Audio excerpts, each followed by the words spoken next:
all praises and right, to God be the glory forever and on your house. Part three, God chosen people to Deuteronomy chapter to 15 all the way up to 6.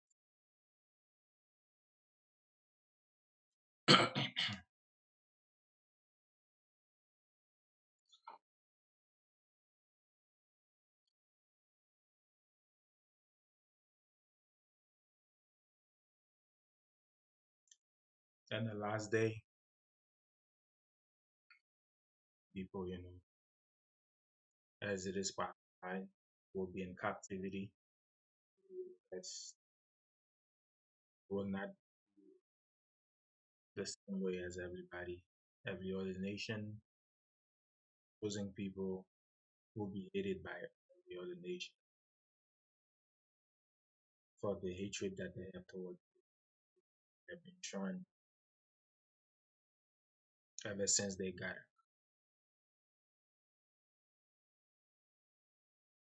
So some of the images that you see is a little piece, a little part of it, just a little part of what's happening for you to show you everything. It will forever. It won't be in a single day live or month live or year live. Bobby. It will take time to be able to show you, but again, this man don't hide anything. All right, everything is there for you to see. Who's been oppressed, who's always been hated by these nations, like especially Esau, Ismail, all the other nation hated, right? Um, and every time, everything I posted, there's a link where you can go, right? When Mr. L was unable to comply with all these demons at the time while maintaining a job, her children were taken in and placed in. So foster care is a big thing. Oppression is a big thing. You're always, demanding for justice. U.S. justice is built to humiliated and oppressed black men, and it is taught with the chokehold, the system that affect black around the world, even Haiti, Jamaica, Bahamas, and other country with most. Um, and then that's the Guardian that was the source of the Guardian. So you can go to the Guardian and this is exactly the link. Go to see the link and screenshot it and link directly and be able to see exactly what it is, right? So you see this image right here, and then you look at this app, pepper spraying the black people that was testing accent, and then look, gun is in his hand, ready to shoot somebody, and he's well armed, and this is the kind of thing for Negroes or black people goes through here everywhere they are, right? Everywhere they are, as the Guardian told you, it doesn't matter whether in Jamaica and Haiti, the white people always oppress them, right? That's just the way it is. And look at this. If you see this, this is a picture in an alley. Cops is beating a black man. The image is it's very blurry because the image is bloom in. But this is two cop right here, and then they being this black man in the alley right here. They didn't think that they've been recorded, right? So they just continue to do the evil. Then this one again, as you can see, another cop right here, beating this black man right here. Again, this is Jacob. That's always get oppressed. Deuteronomy chapter 28, verse 35 to 36. The Lord will smite you in your knee and a leg with a sore both that cannot be healed, from the toe of your foot unto the top of your head. 36. The Lord will bring you and your king with you, will you set over you. So God will set a king over us, right? Unto a nation which neither you your father have known, and they will you will serve other God wood and stone. So the prophecy God said that God will smite you on your knee and your leg and so forth, right? And then God will bring a nation that you don't know, I don't even know these nations. And it is an evil nation that God will set over you. And in this nation, you are gonna serve two things: wood and stone. Your God will be wood and stone. So when you look at wood, wood is the Christianity cross, right? And stone, this is who our people worship now, the false Christ. This is the image of Caesar Borgia, you know. Caesar Borgia was the son of Pope Alexander the Sixth, who they chose him to be the new image of Christ, and then they used that image to publish it throughout the world and to cause our people to worship this image of the beast God, right? This is why they preach Christ is the Most High. Christ is Christ, and Christ is the Most High. This is how Christianity teaches. So, but this is the devil. This is not Christ. This is the actual image of the beast, which we are one that we will be worshiping. So our people that are in slavery, it doesn't matter where they are in Jamaica and Haiti and the Caribbean and Ireland and Europe and so-called Africa, it doesn't matter where you are, colonizer force you to worship this image. Everywhere the colonizer came, the Christianity came, they came with this image for you to worship. Even now, my mother, you cannot remove this image from my head. And then she has a picture of it, and she really believed that the image of the beast is the actual image of Christ. Because our people truly worship this for Christ as Christ. And they don't care, and they do not care, they do not care, they do not care if you tell them the truth, this is not Christ. They will rather believe in a lie than to believe in the truth. So the Bible has already told us we're gonna be going through that. We're gonna be worshiping other God. So in Haiti and everywhere, like these images of Mary Magdala, and so forth. They have these things. People really truly worship these images. People kiss them. So when it says you're gonna worship wood and stone, this is gonna be your new God, wood and stone in Deuteronomy chapter 28, verse 35 to 36, right? And they will you serve other God, wood and stone. You're gonna serve other God, wood and stone. So these are the gods that now we worship. The number one the number one religion in the world is Christianity, but foundation of Christianity is Catholic, right? And then you can see that Catholic is everywhere. And our people, I've been to the Catholic Church. I know what's inside of it. All this is nothing comparing to the kind of idol that's inside the Catholic. It's not only that all Christianity and everything, it's either if they don't have like a statue for you to kiss and worship, they have the cross. Every church, every Christianity church has a cross. They have the cross outside the building. They have a cross inside the building. So people believe in these things and they do worship these things. So when the Bible prophesied that we're gonna worship wood and stone, we are worshiping because the stone mostly represent Islamic, the cobblestone, because you are not recognized as a real Muslim until you go to Mecca and bow down and kiss God's stone. You are not recognized as a real Muslim until you go to Mecca and bow down to that stone. So Muslim is the second biggest religion in the world. Christianity is the biggest religion in the world. So when the Bible say that we're gonna worship other gods, even wood and stone, that prophecy lied. We worship Christianity and worship Muslim Islamic more than any other religion. For some reason, black men, when they got out of jail, most of them come out from jail cell Muslim. They'll go in the jail cell as a Christian, and when they come out as Muslim. It's so crazy. So they set up a system. If you're outside this world, you know, you get push Christianity everywhere. But the moment you get inside the jail, they push Muslim, Islamic into you.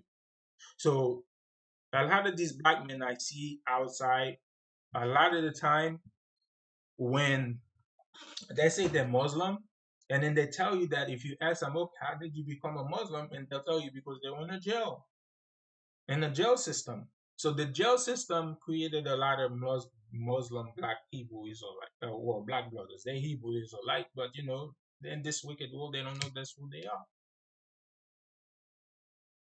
But again, the biggest religion in the world is Christianity. The second biggest religion in the world is Islamic.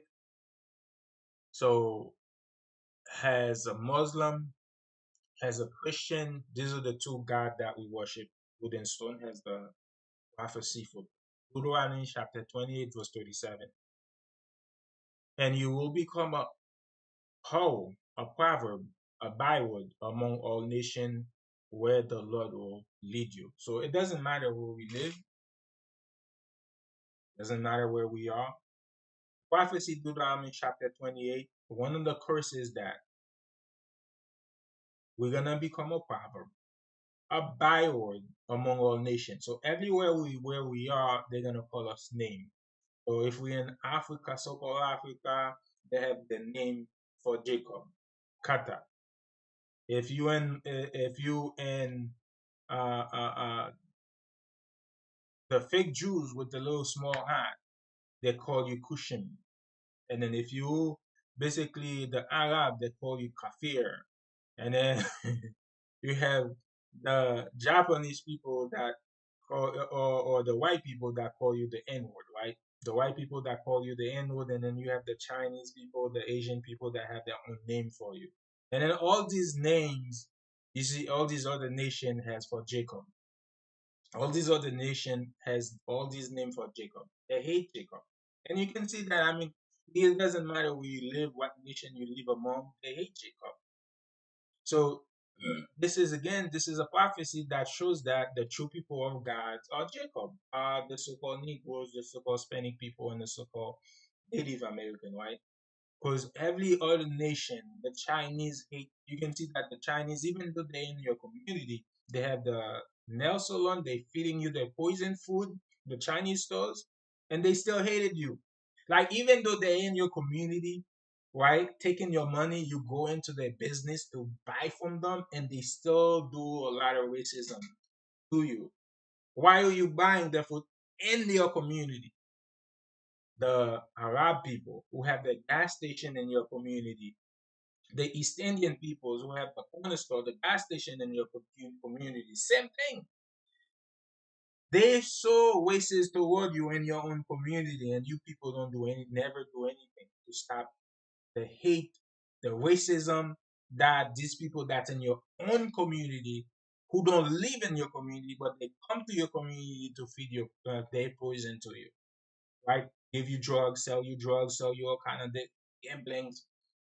I know that for sure because when I used to do business to business, so I used to go to some of these areas, and this area, the more danger the area is, the more you find Chinese people, the more you find Arab people, the more you find East Indian people. They're not living there; they just have their business there. You have no idea what they live. You have no idea what they live. If you see, so a lot of time I see a corner store and I see a lot of young black men hanging around the store. Young black men, young black women hanging around the store. Young Spanish men, young Spanish women hanging around the store. They're just chilling, but you know what they doing. They drug dealing, they doing all kind of things. That's the reason why they hang out around these corner stores. But when you go inside these corner stores, to talk to the owner of the store, what you see drugs. They selling them drugs inside the store. They allow them to do gambling inside the store. Inside that store, they do gambling inside the store. This corner store, they have this little corner of a room where they go in and gamble illegally. So these East Indian and Arab people, Ishmael, um, that that comes in our community is not for our good. It's our downfall. It basically brings our downfall to us. That's the reason why they're in our community. And this is something I know for sure and I see because I go to these communities and I see what they sell. And it's not only them too. The Jewish person, the so-called Jewish person, the people that live, the Israeli people, right? I also personally saw them come into a store. Like this is not an uh, uh, uh, uh, uh, um, Judaism, like religion, people that like actually practice Judaism, like who pretend to keeping the Torah, who has the small hat, and then he has, the flag, the Star of David flag. Whenever time you see them wearing the Star of David, and then they have the little hat, and then they have one fringe, the Tutsi thing that they have, and then they pretending to be bad people. So you know that okay, this is person who actually practicing Judaism. So this is a person who know that the law, who should know the law, who should follow the law. That's the kind of people I see inside of these stores, drugstore. They the one who actually come selling the drugs to these drugstore, like smoke shop stores, and then they come with the worst drug, because I saw them. They came with a bag. It was a young girl, young Jewish, so-called Jewish woman, and young so-called Jewish boy who came to the store with a black bag, big black bag, and then they have all kind of drugs inside of that big black bag and selling to the owner. Because I was already talking to the owner, selling them payment system. I was already talking to the owner to selling them payment system. As I was talking to the owner selling him payment system, and then these Jewish people come in with a big black bag with all kind of drugs inside of the black bag, and then selling these drugs to the owner. So it's not only, as I'm saying, it's not only the Arab people that does destroy our community. The Jewish people is number one. They're literally the number one group that set out to destroy the black so-called black community and oppress the black community. But as the prophecy says that in Deuteronomy chapter 28:37, and you will become a whole, a proverb, a byword among all nations where the Lord will lead you. So it doesn't matter where we live, we become a whole, a proverb, a byword among all people. So meaning that every other nations will hate you. Every other nation will have a name for you. Every other nation will call you by a name but your nationality. You're not gonna be known as the Hebrew Israelites, right? You're not gonna be as the Israelites. You're not gonna be known as that. You're gonna be known as a. You're gonna be known as a Cushim. You're gonna be known as a Kafir or Tata, uh, as the N word. So these people will call you everything but your race. You're gonna be known as black, as African American, right? As a Haitian, as a Jamaican, as a Dominican, as a Puerto Rican. You're gonna be known as other name but your real nationality. They're not gonna call you by your real nationality. So you're gonna be hated by all people because they hate you because purely because you Jacob, you God chosen people. God chose you above all of them.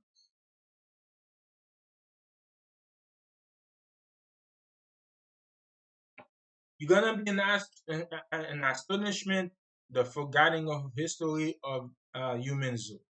So literally before animal zoo, we used to be the objects and the zoos.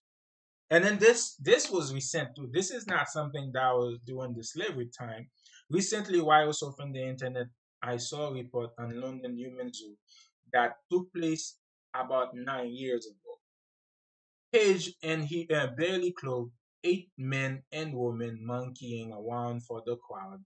and exhibit labored humans at the London Zoo. So this is something that was recent 9 years ago. And then this is like you can literally go to the this is posted on this website. Iranians Iranians today.com, and then the dash forgotten history of human zoo. So this is actually the source where this information is from, but this is true. I mean, there are the source of it too. You can find it on the internet to find out the source of it. But this is what they take black baby that was recently, you know, and then put it in a zoo where they have the white people can come around and then treat it like an animal.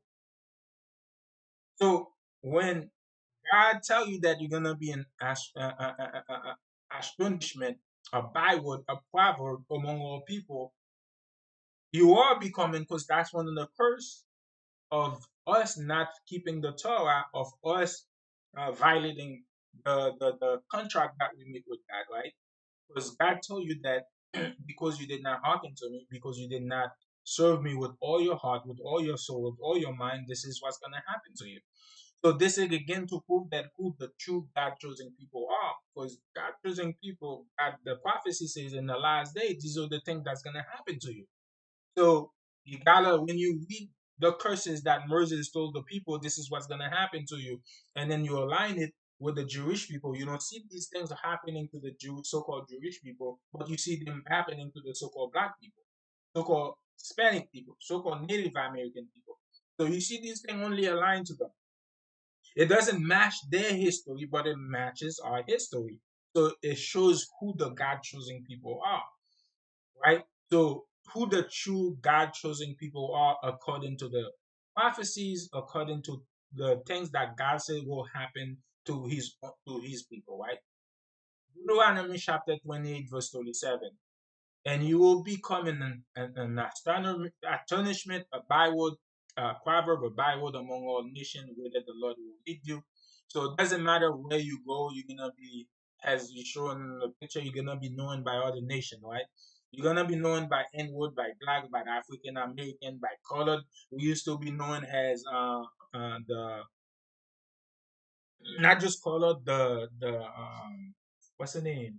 Man, I forget. The thing is in my head. Afro. You used to be Afro American, right? You used to be Afro men. You were Jamaican. You were Haitian. You were Puerto Rican. You were you all these. You were Moors. You all these other names, but Israelites. So this is a prophecy. Not a prophecy, a curse that fit so-called Negroes. That fit the so-called Hispanic and so-called, because you're the one who's known by all these bywords among all nations. The Jewish people are not known by byword among all these nations. Everybody recognize the Jewish people as Jewish, right? They call them Jews, so they're not known by these different bywords. But you so-called African American, so-called Haitian, and so-called other people, they're known. African American is known by so many names, like you're Afro American. You used to be black, or we still known as black. When you fill out like a work application, the option they have for you, they have black, they have black, they have African American. African, you used to be the N word. You used to be the N word, right? They used to be when they took us and then from slavery, the first byword used to be known as the N word. Then you used to be colored people. So you used to be known as a colored people. Then you used to be known as Afro Americans. Then you then African American. Now it's African American and black. So there's so many name and nationality names, that identify the so-called African American people. So you're not actually, you don't know your national. When you ask a so-called African American who is Haitian and Jamaican, whatever, but especially African American, what's your nationality? They tell you black. Black is the color. Black, there's no land that called black. Black don't go back to any land, and it doesn't go back to any nation, to any bloodline. Black is just a color, and then nobody is actually black. We brown from different shade of brown. African Americans. African American is two different continents. So now you knowing as African has a continent of Africa and the Americas, which is another continent. So you knowing by two different continents. So your nationality is actually two different continents. That does not make sense. So that's what I'm saying. Yes, when the Bible says that you're gonna be a byword, proverb among all nations. So this fit us very, very well as part of the curse. It is an identity mark. It is a mark that shows that who God people are, right? Who God chosen people are. So these people that's always working in the field, they in the field, we everywhere, and that's part of the curse too. Because shall you be in the field? Because shall you be in the city? So that's another identifying mark that shows that we are God's chosen people. We are the one that the Bible, the Torah, the history of the Bible is our history, right? Because we're the one who's working in the field. We're the one who's cursed in the city. We're the one, it doesn't matter where we are, right? So all these things are aligning with our history, with what we go through and so forth. Deuteronomy chapter 28, 38 to 40. You will be carried much seed out unto the field and will gather, but little in, for the locusts will consume it. You will plant vineyard and dress them, but you will neither drink the wine nor gather the grapes, for the worms will eat them. You will have olive trees throughout all your coasts, but you will not anoint yourself with the oil, for the olive will cast, for the olive will cast its fruit. So this is one of the curse that God said. It doesn't matter what we do, right? Curse you be in the field, curse you be in the city. So if you're in the field, you plant your vineyard. Like for instance, I'm from Haiti, so so-called Haiti. I'm a so-called Haitians in Haiti. I know when I go visit my uncle, and then one of the number one things that my uncle complains about is different insect eating his plant. So when he plants his vineyard, he barely get anything out of it. Has this curse that God putting on his people is truly happening to them. Is truly happening to them. And then you see out of the word when my uncle explained me, the people in the community they tell you that white people will come in the community. They have no idea where they came from. They're just coming in the community, and then they tell you that when they come with insect spray to kill insect, but out of nowhere, after whatever they sprayed and whatever they did, all these new insect, breed insect that come like big ants or big other insect that eat the vegetables, that eat the thing, and then out of nowhere, and they had never seen it before. So I told them, why then you let these people do these things? Why you allow a stranger to come to your community whom you know not and allow them to come to your community and allow them to do things in your community without your permission, without knowing who the person is and just give them credit? So I told them next time that happened, gather the community together around and this white person you see that come to your community who you know not did not have did not go through our government, did not go through any process. They just come to your community to destroy your crop, to do things to your crop, so that way you depend on buying merchandise. You're supposed to go there and then take this man and bring him to your leaders, right? You're supposed to take that person and bring them to the police station. Bring that person to the police station and let the person and then let take them take whatever they bring and to be able to test it and see what this person and to put this person to jail. Because a person cannot come to you and they do that in Africa, they do that in Jamaica, they do that everywhere. How we how we allow that? How we allow white people to come to our community and then not knowing who they are, have no idea who they are, and then just allow them to bring religion, just allow them to bring gifts, drugs, different things in our community without knowing who the person is, and then just accepted it from them. That just not, that does not make sense at all. So I hope now they follow what I tell them to do.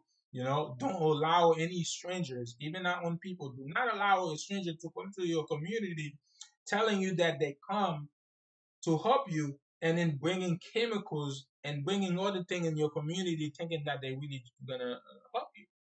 They're not gonna help you. They're not really help. They don't have your interest. They don't have your interest in all.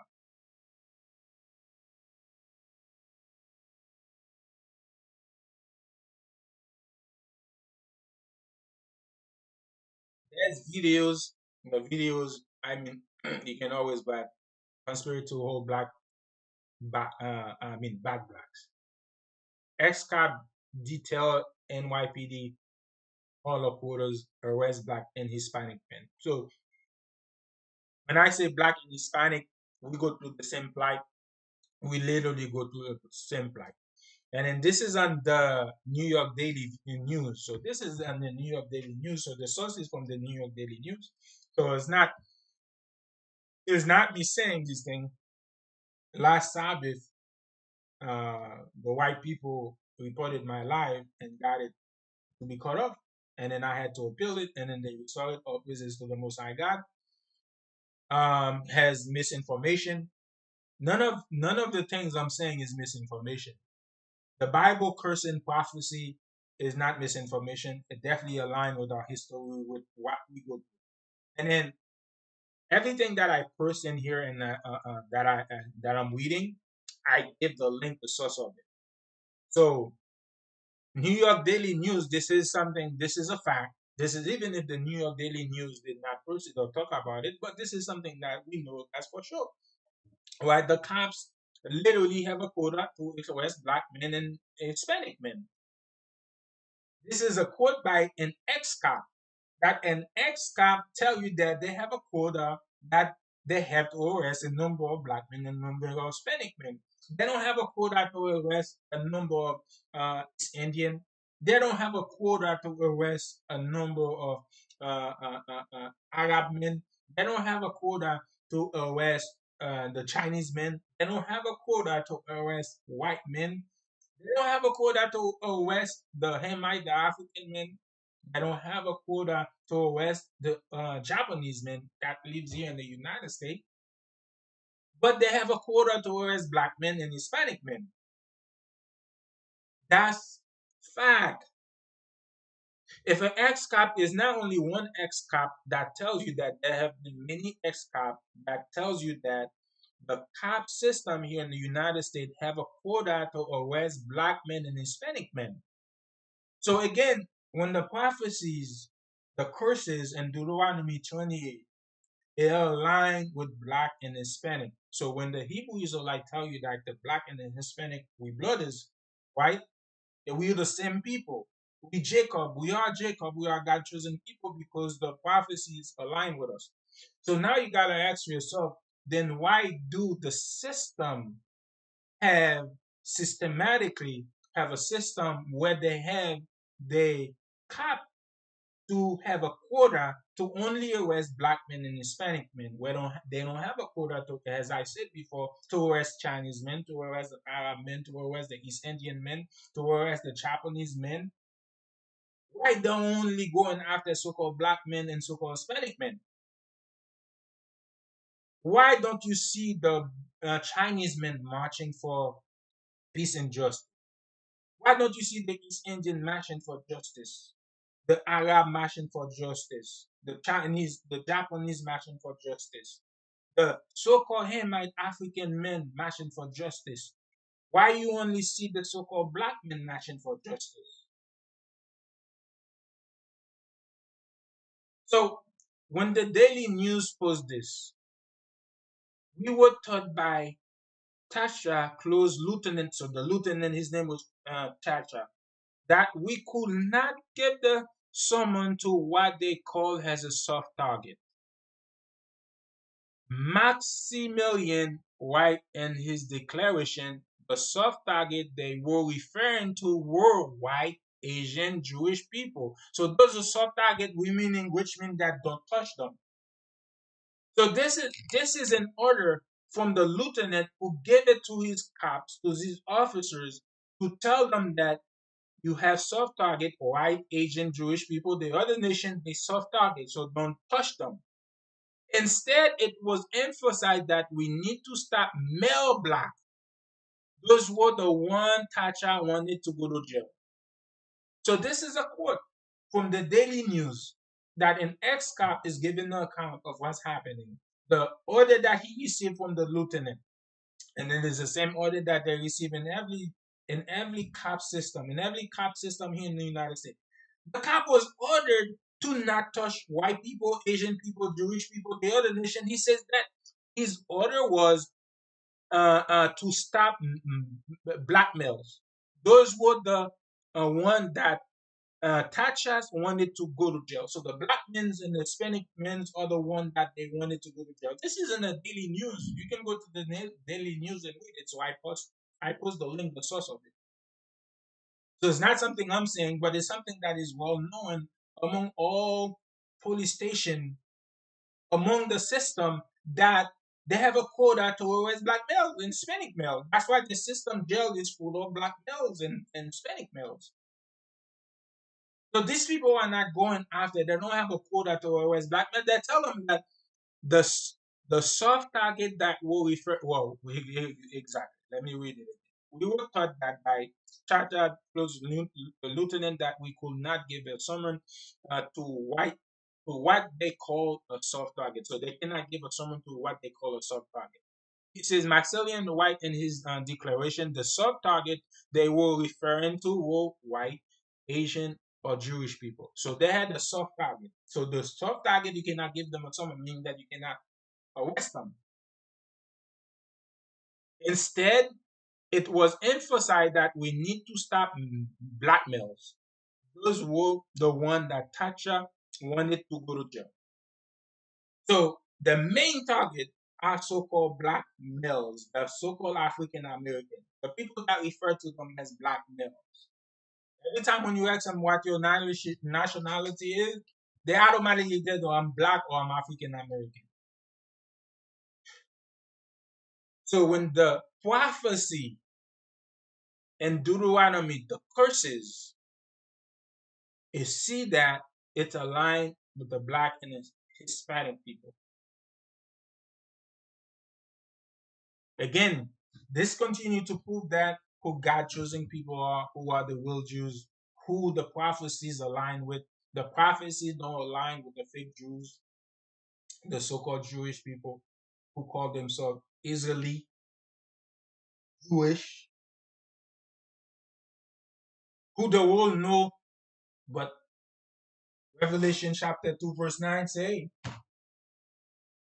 I know thy work, thy tribulation, thy poverty, but thou art rich. But I know the blasphemy of them who say they are Jews and are not, but they are the synagogue of Satan. Deuteronomy chapter 28, verse 41. You will beget a son and daughters, you will not enjoy them, for they will go into captivity. So this has multiple phases. The first phase of this is during the time, the peak time of slavery, when the European and the Arab people was going around capturing us, and then they'll take the sons because the sons they were young, they're strong, they can do the work. So they were not going after the parents because the parents was already too weak, too old. So they were going after the sons and daughters because they're young. God said that you're gonna have sons and daughters, you're not gonna enjoy them because they're gonna go into our captivities. But let's let's align this curse with this modern world. Let's align this curse with this modern world. Did not what I read above matches exactly that? When the prophecy says that Deuteronomy, well, it's not a prophecy, it is a prophecy, it's also a curse. When the curse that says that you will be better sons and daughters, but you will not enjoy them, for they will go into captivity. So at the time of slavery, this was in full effect. But now we're gonna fast forward to now. If you fast forward to now, how your son and daughters will go to captivity. Here it is, daily news. right? Um, this is an ex-cop. Ex-cop detail new. This is from New York, right? They receive a quota to arrest black and Hispanic men, right? So if you fast forward now, they have a quota to arrest black males. So and black women, but mostly black males. So when this prophecy said that you will be God's sons and daughters, you're not gonna enjoy them. What's happening to them during slavery time? They go to so-called continent of Africa and then they capture so-called black people, and then they come here in the United States. They find the Native Indian, they capture them and bring them to Europe and other places.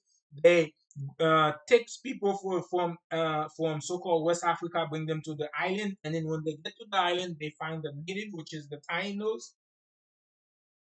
In the native island, they capture the Tainos and they slaughter a lot of them, and they capture a lot of them and bring them to slavery in other places. The Northern Kingdom. So the Northern Kingdom, which was already here, they captured them and then took them to slavery somewhere else. And the Southern Kingdom, which was fled to West Africa after 70 AD, during the Roman persecution, when they came and captured Jerusalem, and then where Christ prophesied already, Christ said, "Hey, flee to the mountain." So these people fled to deeper to Africa, and then they end up mass of them end up in West Africa, and then these white people knew exactly where they were, and then went and captured them and take them to slavery throughout the world.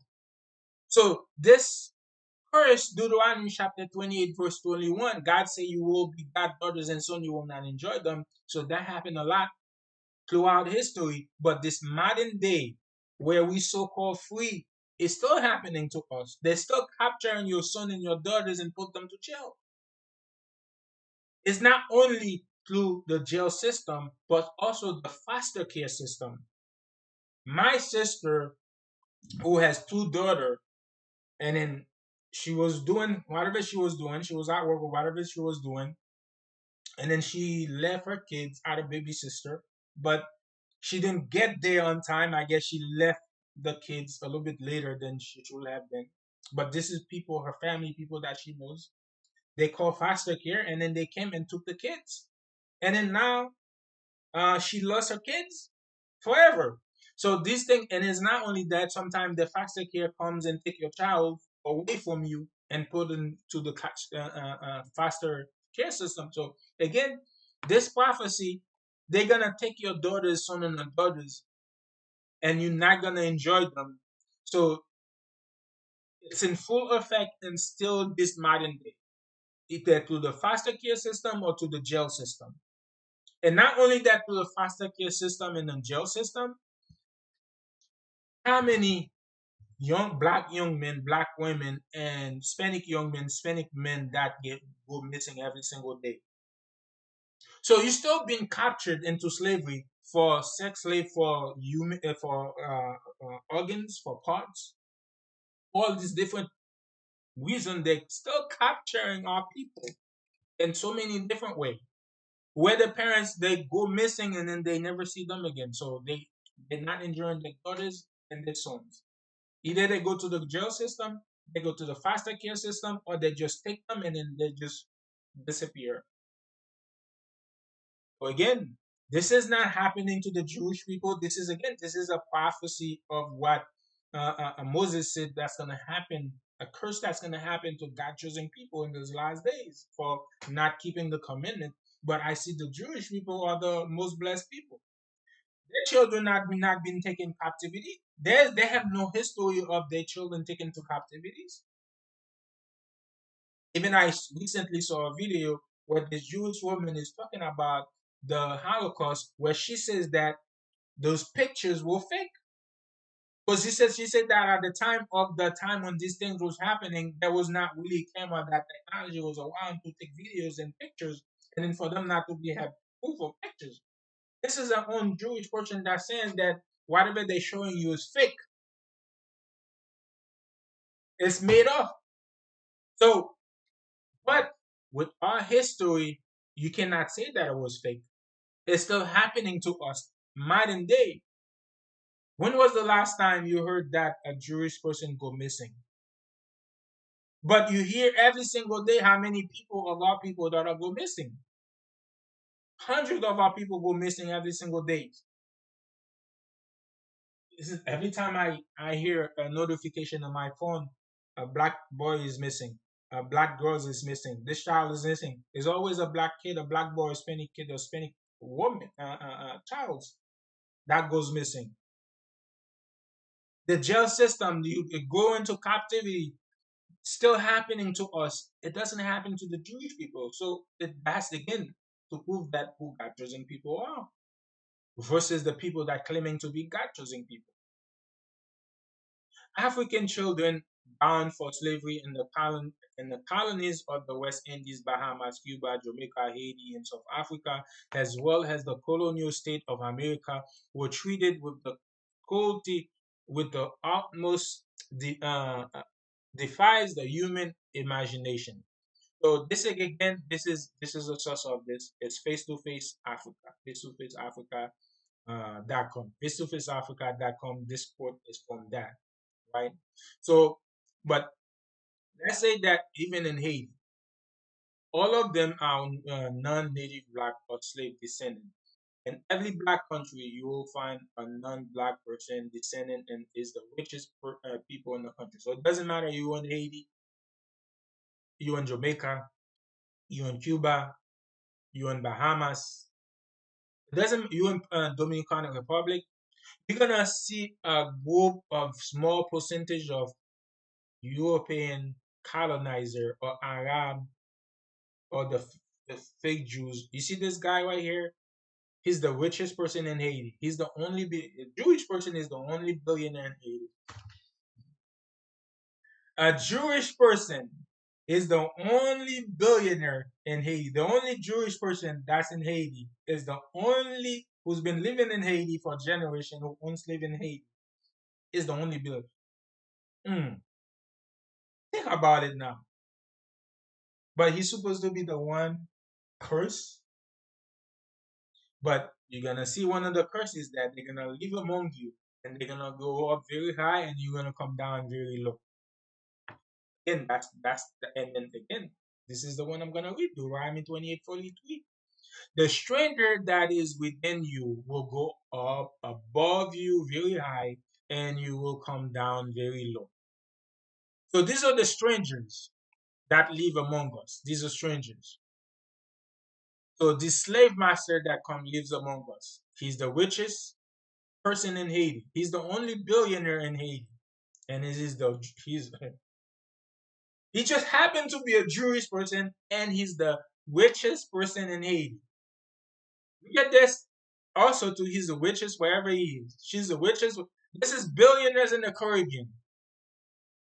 Again, the curse said that the stranger that is within you get will get up very high, and you will come down very low. These are the strangers that live within us. They are very high, and we come down very low. So when these strangers live in your country, they're not your people. They are gonna become the rich and the rich in your country, and you're gonna be poor in your own country. They're gonna be stealing your resources. They're gonna be profiting from your resources. And then while you suffering, it doesn't matter in Jamaica, it doesn't matter in Haiti, it doesn't matter in Dominican Republic. It doesn't matter whether you say, "Oh, Dominican Republic is better than Haiti." You poor, you the Dominicans that fight for Dominican Republic are the pro Dominicans. You don't hear the wish Dominican come on TikTok or anywhere and then be very proud for Dominican Republic because they're the Spaniard. They're the one who's ruling over Dominican Republic. It's the poor Dominican that always say, "Me no black papa, me no Negro papa." It's the one that's suffering, who's not enjoying the wealth of the country, who's not enjoying the resources of the country. It's just like in Haiti too. The so-called Haitian that fighting among each other, they're the poor one. And in the rich, you don't see them fighting because they're enjoying the wealth of the country in Jamaica, in Bahamas, wherever it is in Cuba. So when the prophecy say that Deuteronomy 28 verse 43, discourse, the stranger that is within you will go up above you very high and you will come down very low. That's something that's aligned with us who this is the reason why we are the real chosen people of God. This is a quote from onlinemoneygigs.com. So that's the source of the quote. Other native Caribbean billionaires include Ellen Black, which that sounds so German. The richest person in Trinidad, Gregory Merv. The richest person in Trinidad is a non-Trinidadian, a slave master, a native-born Haitian who still live in his own home country. So Gregory Merv, a native-born Haitian who still live in his own country. So he's the richest person in Haiti. And he's a so-called Jewish person. He just happened to be a Jewish person. But the curse say that you're gonna come down very low, and the stranger that live within you will go up very high. So how you a Jewish, so-called Jewish people, and you the only billionaire in Haiti, but the curse says that you're supposed to be very low. Again, you see that the slave masters come very high, and then the actual Jews come very low. Most of these people were slave owners and still modern slave owners. They were slave owners then, they still modern slave owners. So when you go to Haiti, you have the seven families. You have one person. They're less than 1% of the population, and they own 99.9 of the wealth of the country in Haiti. Same thing for Jamaica, same thing for Dominican Republic, same thing for Cuba. It doesn't matter, same thing for Bahamas. These people is always 1%, less than 1% of the population, but they own 99.9 of the riches of that country. Don't you say something is wrong with that? And these are the things that people don't want you to talk about when you bring in fact talking. This is fact. This is not cannot be denied. You cannot tell me the Merv is not the richest person in Haiti. The seven family in Haiti. It doesn't matter where you are. The richest people in these countries are not the slave master. And it says that the article still says that still modern slave owner. They still modern slave owners because the people that's working for them, they're working for pennies. In Haiti, isn't it like 10, 15 cents per hour people are working? They're making maybe $1, $2 a day, less than the US dollar a day in Haiti. I'm sure for Dominican Republic it's the same thing too. In pesos, they're working for pesos. They're probably working for $1 or two in Dominican Republic. Maybe the salary might be $1 more than Haiti. In Jamaica, maybe it might be $1 more than Haiti. But here in the US, even though us as black people here in the US, the average salary for so-called black people and Hispanic people is about $29,000 a year. And the average salary for other nation is 80 something $1,000 a year. So it's a huge gap different. So it doesn't matter where we are, these curses, again, this is so true to what I was saying earlier, this curse right here. Deuteronomy 28:43. The stranger that is within you will go up above you very high, and you will come down very low. When you look at the US here, so let's go out the Caribbean island or Africa, so-called Africa, because Africa is the same thing. The stranger that goes live in Africa, they go up very high, and then we become very low. We become very low. So let's go here in the United States. Let's go to the ghetto, to the black communities, the ghetto, the Spanish communities, the ghettos, the Native American. let's go to the ghettos here. Let's see how well this first fit us than any other nation. The Chinese people, Asian people that comes in your communities in the ghettos, they have the nail salon, they have the Chinese restaurants in your communities. While they living somewhere, you have no idea where they're living, but they come in your community, build business. They go up very high. because they're stealing your community. They're still taking your economy and then bring it to their own community. And then you have the Arab people that have owned the gas station, the East Indian and the Arab that own the corner stores and the gas station in your communities. Again, they don't live in your community. The poverty stay in your community, but they take all your money and bring it to their own community and invest it in their own community. You have no idea where they live.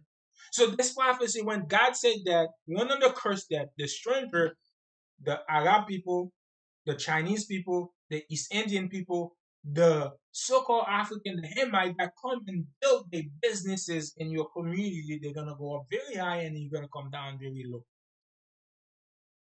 Because they come to your community, they're taking your resources, they're not reinvesting it back in your community, they're not building businesses for you, they're not building schools for you to educate you, they're not they're not teaching you about financing or anything like that. Instead, they're selling you drugs, they're selling you poison food so you can continue to go to hospitals and money.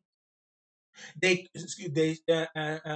putting gambling stuff in your community, all kind of crazy things in your community. That's what they're doing, and they're destroying you, so you becoming very low, and then they coming very high. So this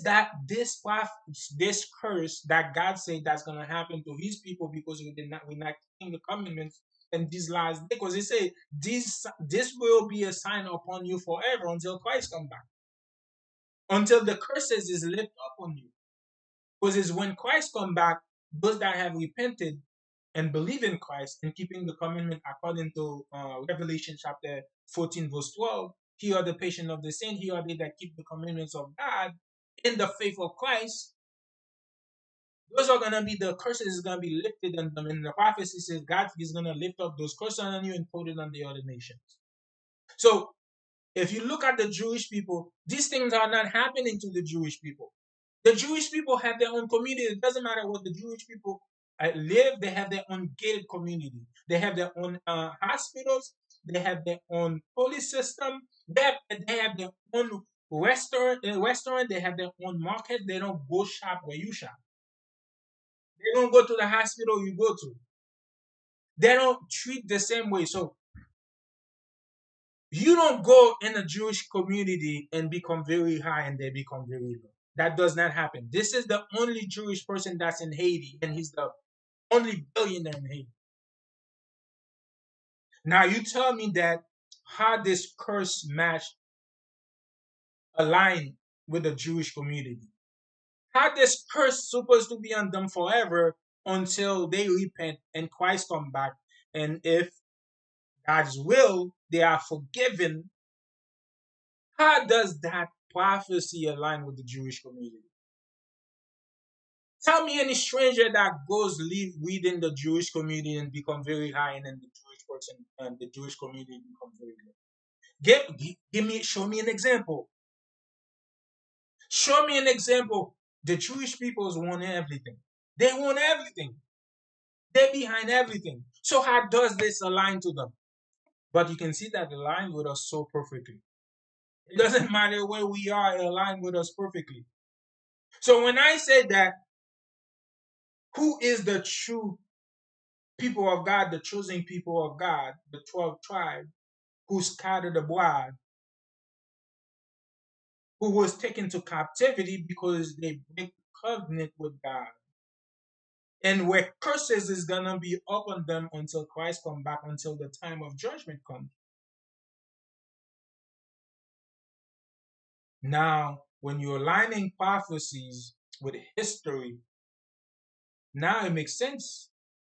It's making sense because you're aligning prophecies with history. So now we're aligning prophecy with history, with things that happen that you cannot deny.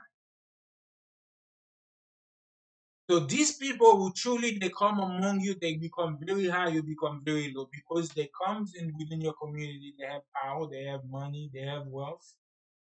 They steal your resources. They use your work first.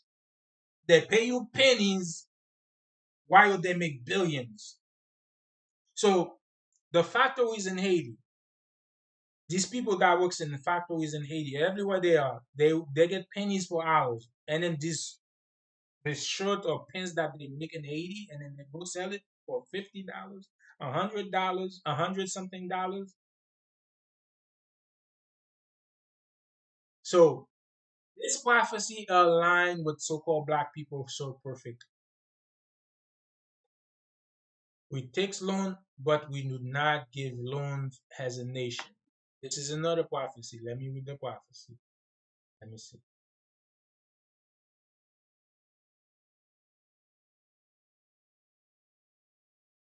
Why did I not put the passage? Did I put the passage? Yes, it should be somewhere. He will lend to you, and you will not lend to him.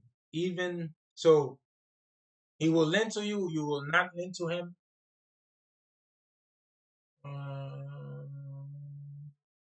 Which one? I'm trying to take which exactly which passage is that. Let me type it. Lend to you will not lend to you because I don't remember. But my head right now is somewhere else.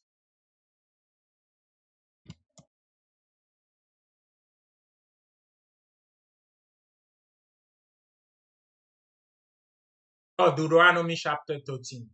No, no, no, no. 15. Deuteronomy chapter 15. That's where it is. Deuteronomy chapter 15. Um, but Deuteronomy chapter 28, verse 44. That's right. He will lend to you, will not lend to you. So Deuteronomy chapter 28, verse 44. Okay, that's where this curse is. I don't know why I posted it, but I not posted the verse on it. So Deuteronomy chapter 28, 44. He will lend to you, you will not lend to him. Meaning that when you need to borrow money, he has resources to loan you, but you don't have resources to loan him. Right? So when you need to borrow, you have to go to him. But you don't have when he needs to borrow to come to you. He doesn't need you.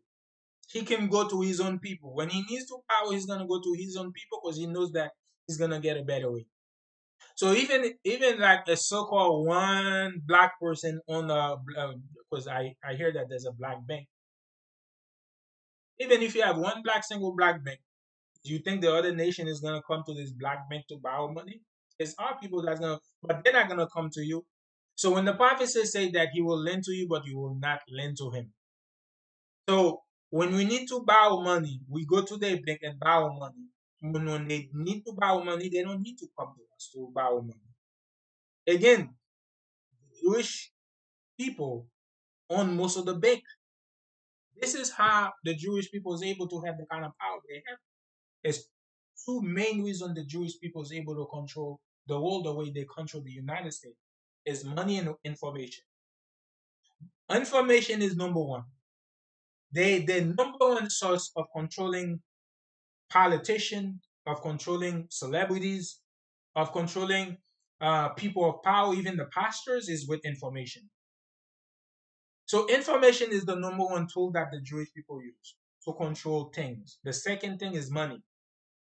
Money. So they own most of the banks. So if the prophecy, one of the curses until Christ comes back, because he said these curses will be upon you, a sign upon you forever, unto your seed forever, meaning that generation after generation after generation, these same curses is gonna be on your generation to come until the time of it to be fulfilled, which is when the return of Christ. So if people are supposed to lend you, you're not supposed to lend people as a nation. As a nation, you're not supposed to be lending people. People are supposed to be lending you. But as a nation, the Jewish people lend everybody else. They lend everybody else. People not lending to the Jewish people. They own most of the banks. The Jewish people own most of the banks. So this prophecy in Deuteronomy chapter 28, 44, curse does not fit the Jewish people. He said he will lend to you, you will not lend to them. So the Jewish people lend to us, we don't lend to the Jewish people. So again, this proved that the Jewish people are not the chosen people. Because they're the main lender in the world. This is again, go to read it in Deuteronomy chapter 28, verse 44.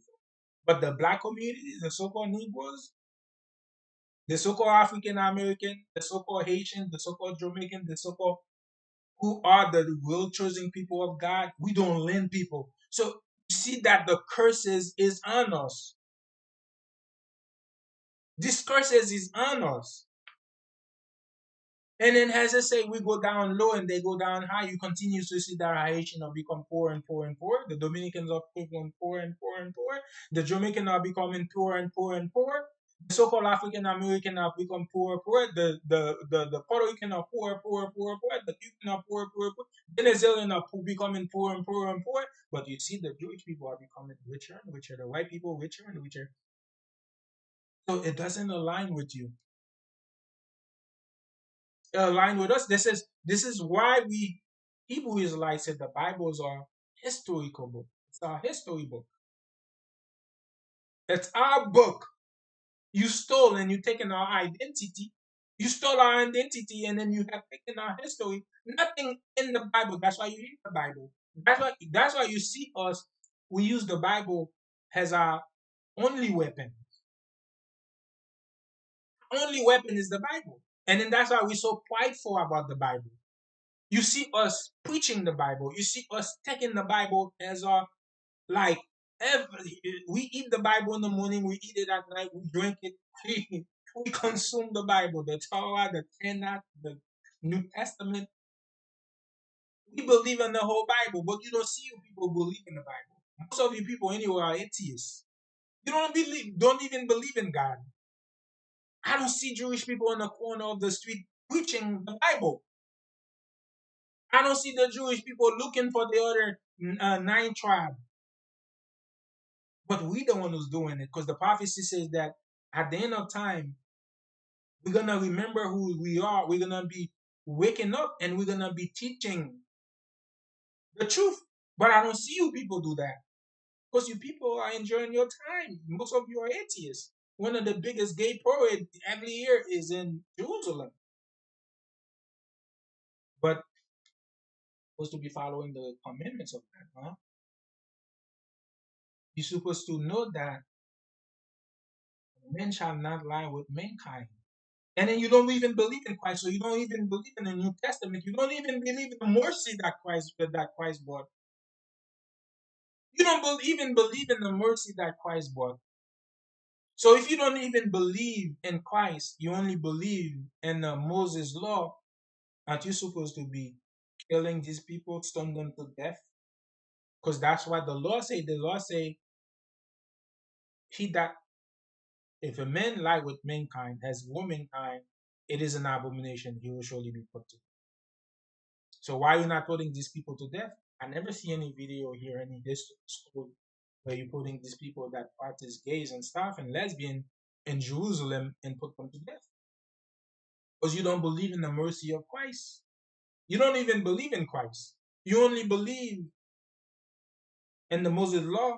So again, that's another thing that proves you are not God people. But us Hebrews are like who's waking up, we believe in the Torah, we believe in Christ's mercy. We keeping the commandments, we have faith in Christ. Let's continue. The thing is, this is Deuteronomy chapter 28, verse 44. He will lend to you, you will not lend to them. Meaning that they have power, they have money, they can lend to you. You don't have power, you don't have money, you don't have banks, you cannot lend to them. So that's another curse, another prophecy that aligned with the God true chosen people. God people will not have the power to lend money. God, the other nation will have power to lend you. You're not going to have power or money to lend them. But you see that the number one lender is Jewish people. Again, how you got people? Hmm? Deuteronomy 28:44. Oh, I had it. Look at that. He will lend to you and you will not lend to him. He will be your head and you will be the tail. Ask Jewish people the tail. Where are the tail? Again, we proving who is true God people. Is it the Jewish people or the so-called Black, Hispanic, and Native American, who's been in captivity, who's been oppressed, and who's going through all kind of chaos, who's poor because who's in poverty, who's in jail system, who's who's in the ghetto, who's the head, who's the tail. Because the curse is supposed to be on you for a sign and for a wonder upon your seed forever. So if the sign supposed to be on the Jewish people and then upon the children of Jewish people for a sign and for a wonder forever, so I should be able to look at the Jewish people that live in Jerusalem, that live in New York, wherever the community is, I should see the poverty in them. Because they said that the Bible said that he will lend to you, you will not lend to him. He will be your head, you will be the tail, meaning that you're gonna be in the bottom, he's gonna be on the top. He's gonna have power and wealth, you're gonna be in poverty. So the Jewish people are supposed to be in poverty, and they're supposed to be in the bottom.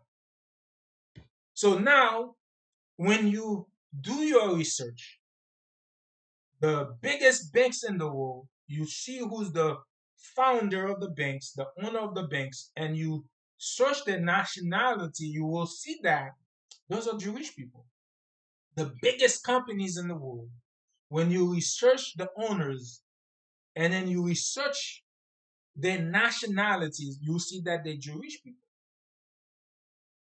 So that's opposite of this curse that's supposed to be a sign upon the chosen people of God.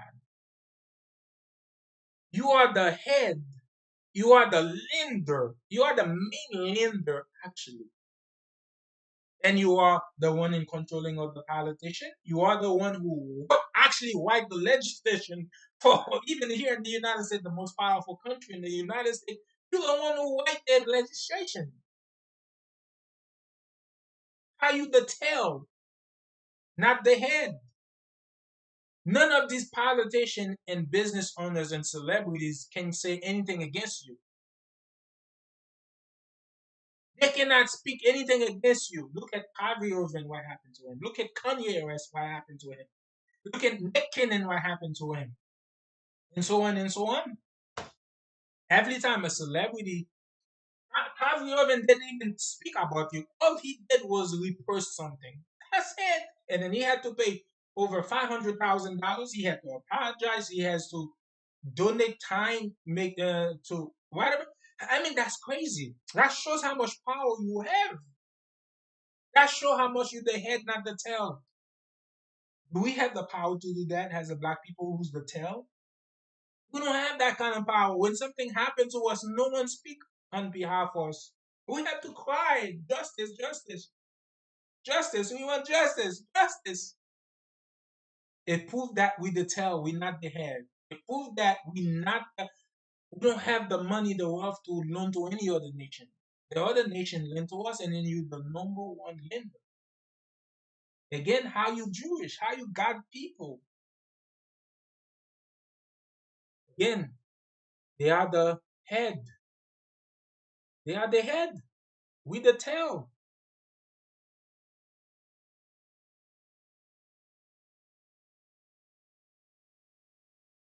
These are some of the heads. These are some of the heads, right? But they Esau. Esau. Whether you Jewish, whether you Russian, European, whatever, Caucasian, all of you are the children of Esau. Amalekite is the Jewish people, the people that claim to be Jewish people, they're the Amalekites. And then the rest of them are Esau, Edomites, the children of Esau. These are the children of Esau. They are the head. And then Jacob is the tail, which is the so called Negro, the so called Hispanic, and the so called Native American, Southern and Northern Kingdom. Southern and Northern Kingdom. But the head of this Esau or Edomites or Amalekite, the Jewish people are the head of these people. So even within even with the people that's supposed to be Artel, they are the that's why the Bible in Revelation chapter 3 verse 9, Revelation chapter 2 verse 9, and Revelation chapter 2 verse 9, it says that I know thy work and thy tribulation and thy poverty, but you are rich. It says, but you are rich because everything is belong to us. The earth is promised to us. Every other nation that is created is supposed to be our servant. When Christ comes back, every other nation is our servant. The world, the Bible says, everywhere you step your foot on, the Bible is so beautiful and God is so beautiful. That's why I love your house. That's why I love God. Even God sent us into captivity, but remember that God says that it does wherever you put your foot on, you tread your foot on will be yours. So we had to go to captivity. Everything was ordained by God. So by us going to captivity, we able to step on every land. We able to see every land because God used these people to take us to captivity everywhere. So wherever we tried on our foot on, God says yours. So now because we you took us to every land that's big and that's in the earth. So now every land belongs to us when Christ come back. That's how beautiful God is. Every land belongs to us. So wherever we've been to captivity, because that's the prophecy. The prophecy, that's what God said, everywhere you trying your foot on will be yours. So not only that all this nation is created to serve us, but everywhere we have stepped our foot on when Christ come back belong to us. So that's why it says, but you are rich. They say, I know your work, meaning that God knows the kind of work we put in. I know your tribulation. God knows the kind of question we go into. I know your poverty. God knows how and the type of poverty we're going through. It doesn't matter where we are. But it says, but you are rich. And I know the blasphemy, a filthy lie of them who are say they are Jews and are not, but are the synagogue of Satan, which is mean that you are the chief priests, the chief house priest of Satan. So they are the leaders of Satan, meaning that this is the group, the type group that Satan used to do his work.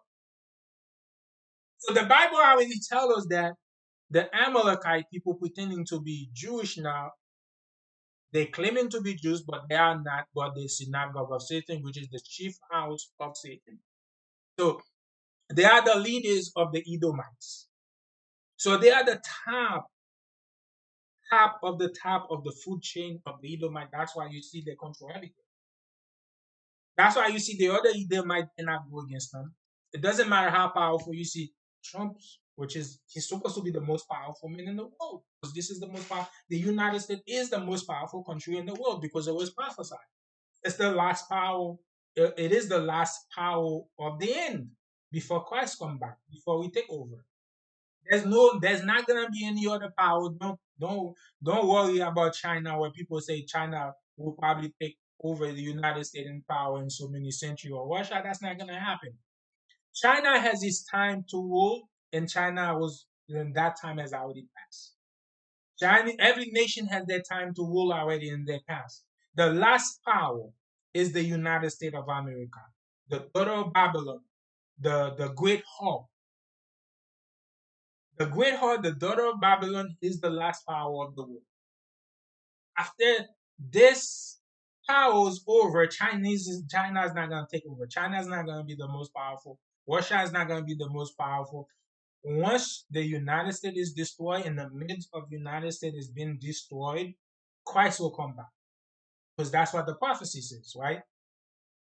People don't understand a lot of things, a lot of the prophecy when it's talk about the daughter of Babylon, the great whore, is referring to the last power, the last main power. So Trump is the most powerful man right now in this world.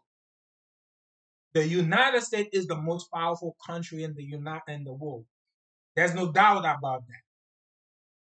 Because that's God is building up, because that's why I call the United States spiritual Egypt. Just like Egypt, God raised up Egypt and Pharaoh just to destroy it, to show his power. God raised the United States from the bottom to the most powerful country in the world. And then God uses the worst of the Edomite, of the white people. Because the people that built the United States was the reject of the Caucasian. The rejects of the European world. Those were thieves. Those were murderers, thieves and murderers who pirates. They were pirates who go around the world stealing and killing. Who built the United States? So God chose the worst of the worst people to build the most powerful country in the world, and it is the most evil country in the world. So you have Trump, who is the most powerful person in the world right now, and still have to answer to Amalekite, the Jewish people, the synagogue of Satan, who has to bow down, who has to follow everything the Jewish people tell them to do. So who's really powerful? Is it Trump or them? They're supposed to follow Trump, whatever Trump said, but Trump followed them.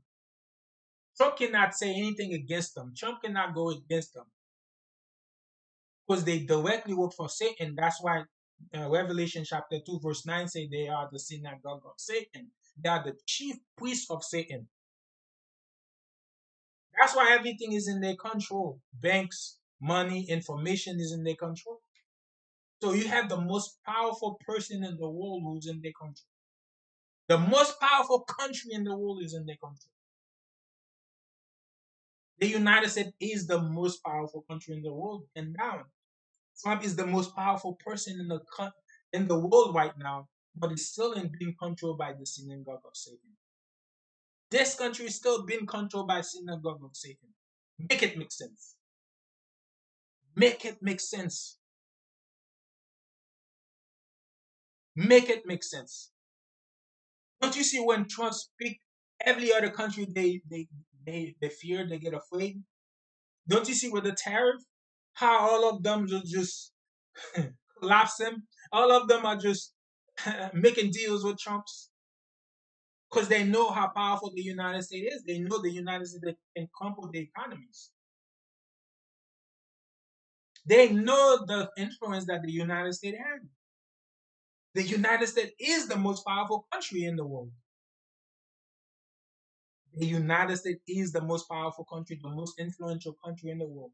Trump is the most powerful man and the most influenced man right now. But the Jewish people still able to control the United States and control Trump. I would think one person that the Jewish people will not be able to control will be Trump, because Trump is a very prideful man. Trump doesn't hide what he does and said. Whatever is in Trump mouth, he says it, right? I would think one person that maybe the Jewish people will not be able to control is Trump, but be able to control him. They're able to control him. So when God said that you're gonna be the tail, he's gonna be the head, it's so true. We so-called Negro, it doesn't matter where you are, we are the tails. Even when they come living in our country or in our community, so-called country or so-called community, we the tail. In Haiti, we the tail. In Jamaica, we the tail. In Dominican Republic, we the tail. In Puerto Rico, we the tail. They the head. So it doesn't matter where you live, even if you govern that country, you still the tail. You still the tail. The other 17 nations rule the planet except the Negroes, even countries such as Haiti, Jamaica. And you can go and read this. I'm not gonna read this whole thing, but you know, it's in the library or libjuno.uncg.edu. So this is the educational site, right? You do tell. It doesn't matter where you are. It doesn't matter if you govern that country. You do tell. If you want food, you have to go to another nation. It has to be here. Deuteronomy chapter 28, verse 38. Therefore will you serve your enemy, which the Lord will send against you, and hunger and thirst and nakedness and want of all things. And he will put a yoke of iron upon your neck until he have destroyed you. So one of the prophecy or one of the curse that's supposed to be on us for a sign and for wonder on our seed forever. Deuteronomy 28:48. Therefore will you serve your enemies with what the Lord will send against you. So the people that come against us or that still against us, we're gonna have to serve them. And hunger when you're hungry, and thirst when you're thirsty, and nakedness when you will need clothes, and want of all things. So it doesn't matter what we want, we have to serve our enemy. And he will put a yoke of iron upon our neck until he have destroyed us. So remember, this curse supposed to be on the chosen people, the children of Israel, the 12 tribes. So that's a sign and a wonder upon your seed forever. So this is a sign for us to know and wonder who the chosen people of God are, right? So this thing has to happen to the chosen people of God in order for you to know who God people are. So you can see that in this image. You can see that you see yoke of iron in the neck, yoke of iron in the neck, yoke of iron in the neck, yoke of iron in the necks, right? And in this image, you can see that yoke of iron in the neck, yoke of iron. Again, we don't want to match this prophecy. Even the Jewish people, they claim, they say the Holocaust, that's the reason why the God people, because in the Holocaust, a lot of them got killed in the Holocaust. But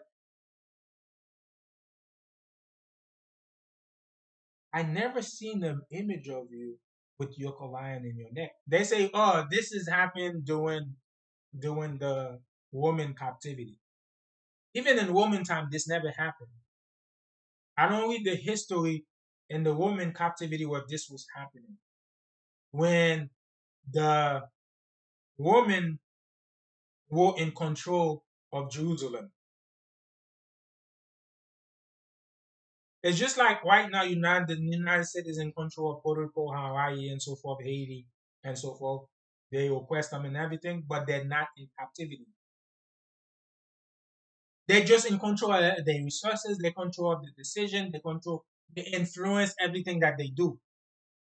So during the woman time, if you claim the woman time is the time that this prophecy came true, that you hold that people during the woman time, you still false. You still fall short, my friend. Because during the time Christ walked, during when the woman was having power over Jerusalem, influence and power over Jerusalem, they did not put yoke of iron on them. They were just killing them. They were just oppressing them, just like the United States right now in this modern days oppress us. But here, actually, physically, we this happened to us here in the United States, where we have yoke of iron of our necks. Right here, where we have yoke of irons of our neck. This is our history, so that cannot be denied.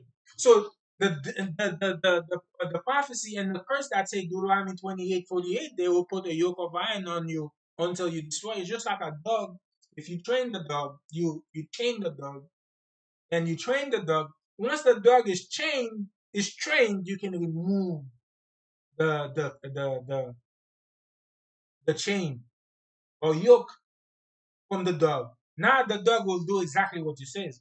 So until he destroy you, once we were trained and our mind is destroyed, we no longer know who we were. We lost our language, our nationality, our culture, everything. Now he was able to take the yoke of iron from our necks because we became one of them. Not only we became one of them, we fight and kill for them. So this from the time of Egypt till now, this is always happening to us. After Moses said it, we broke God's commandment. This always been happening to us. So has not happened to you. You cannot prove where yoke of irons is on your neck. And then another part of that curse is that you will serve your enemy in hunger and thirst and nakedness. You don't serve people. People serve you. Again, you are the chief house of Satan. You Amalekites. You own the banks. You control everything. People don't go to you. You have your own market and they will prove it. Like God put the spirit on you to be sure people really you're not God chosen people. Because you're so prideful and so controlled everywhere you are. You have to have your own community. You have to have your own police station. You have to have your own ambulance system. You have to have your own market. You so much of a control freak. You so prideful. God put the spirit on you because of your pride. I mean, as literally, if people think about it and then if people read the Bible, this is why you teach people not to read the Old Testament. You make sure the pastors are not teaching people to read the Old Testament, because if people read the Old Testament, they're gonna say, "Wait a minute, these people are not God chosen people." So now, when God said that, one of the curses that's gonna be on you and your seed forever, that you're gonna be serving your enemy in hunger, meaning that when you need food, you have to go to your enemies for food. That's us who does that. When we need food to eat, we have to work for the enemy. We have to go buy the food from the enemy. You don't go buy food, you have your own market. You shop only in your own place. You only do it from your own people. You don't go to other people to do it. We do that. And thirst. Again, you have your own community. You control the water that's in your community. The kind of water that comes to us is not the one that comes to you. We have to do that.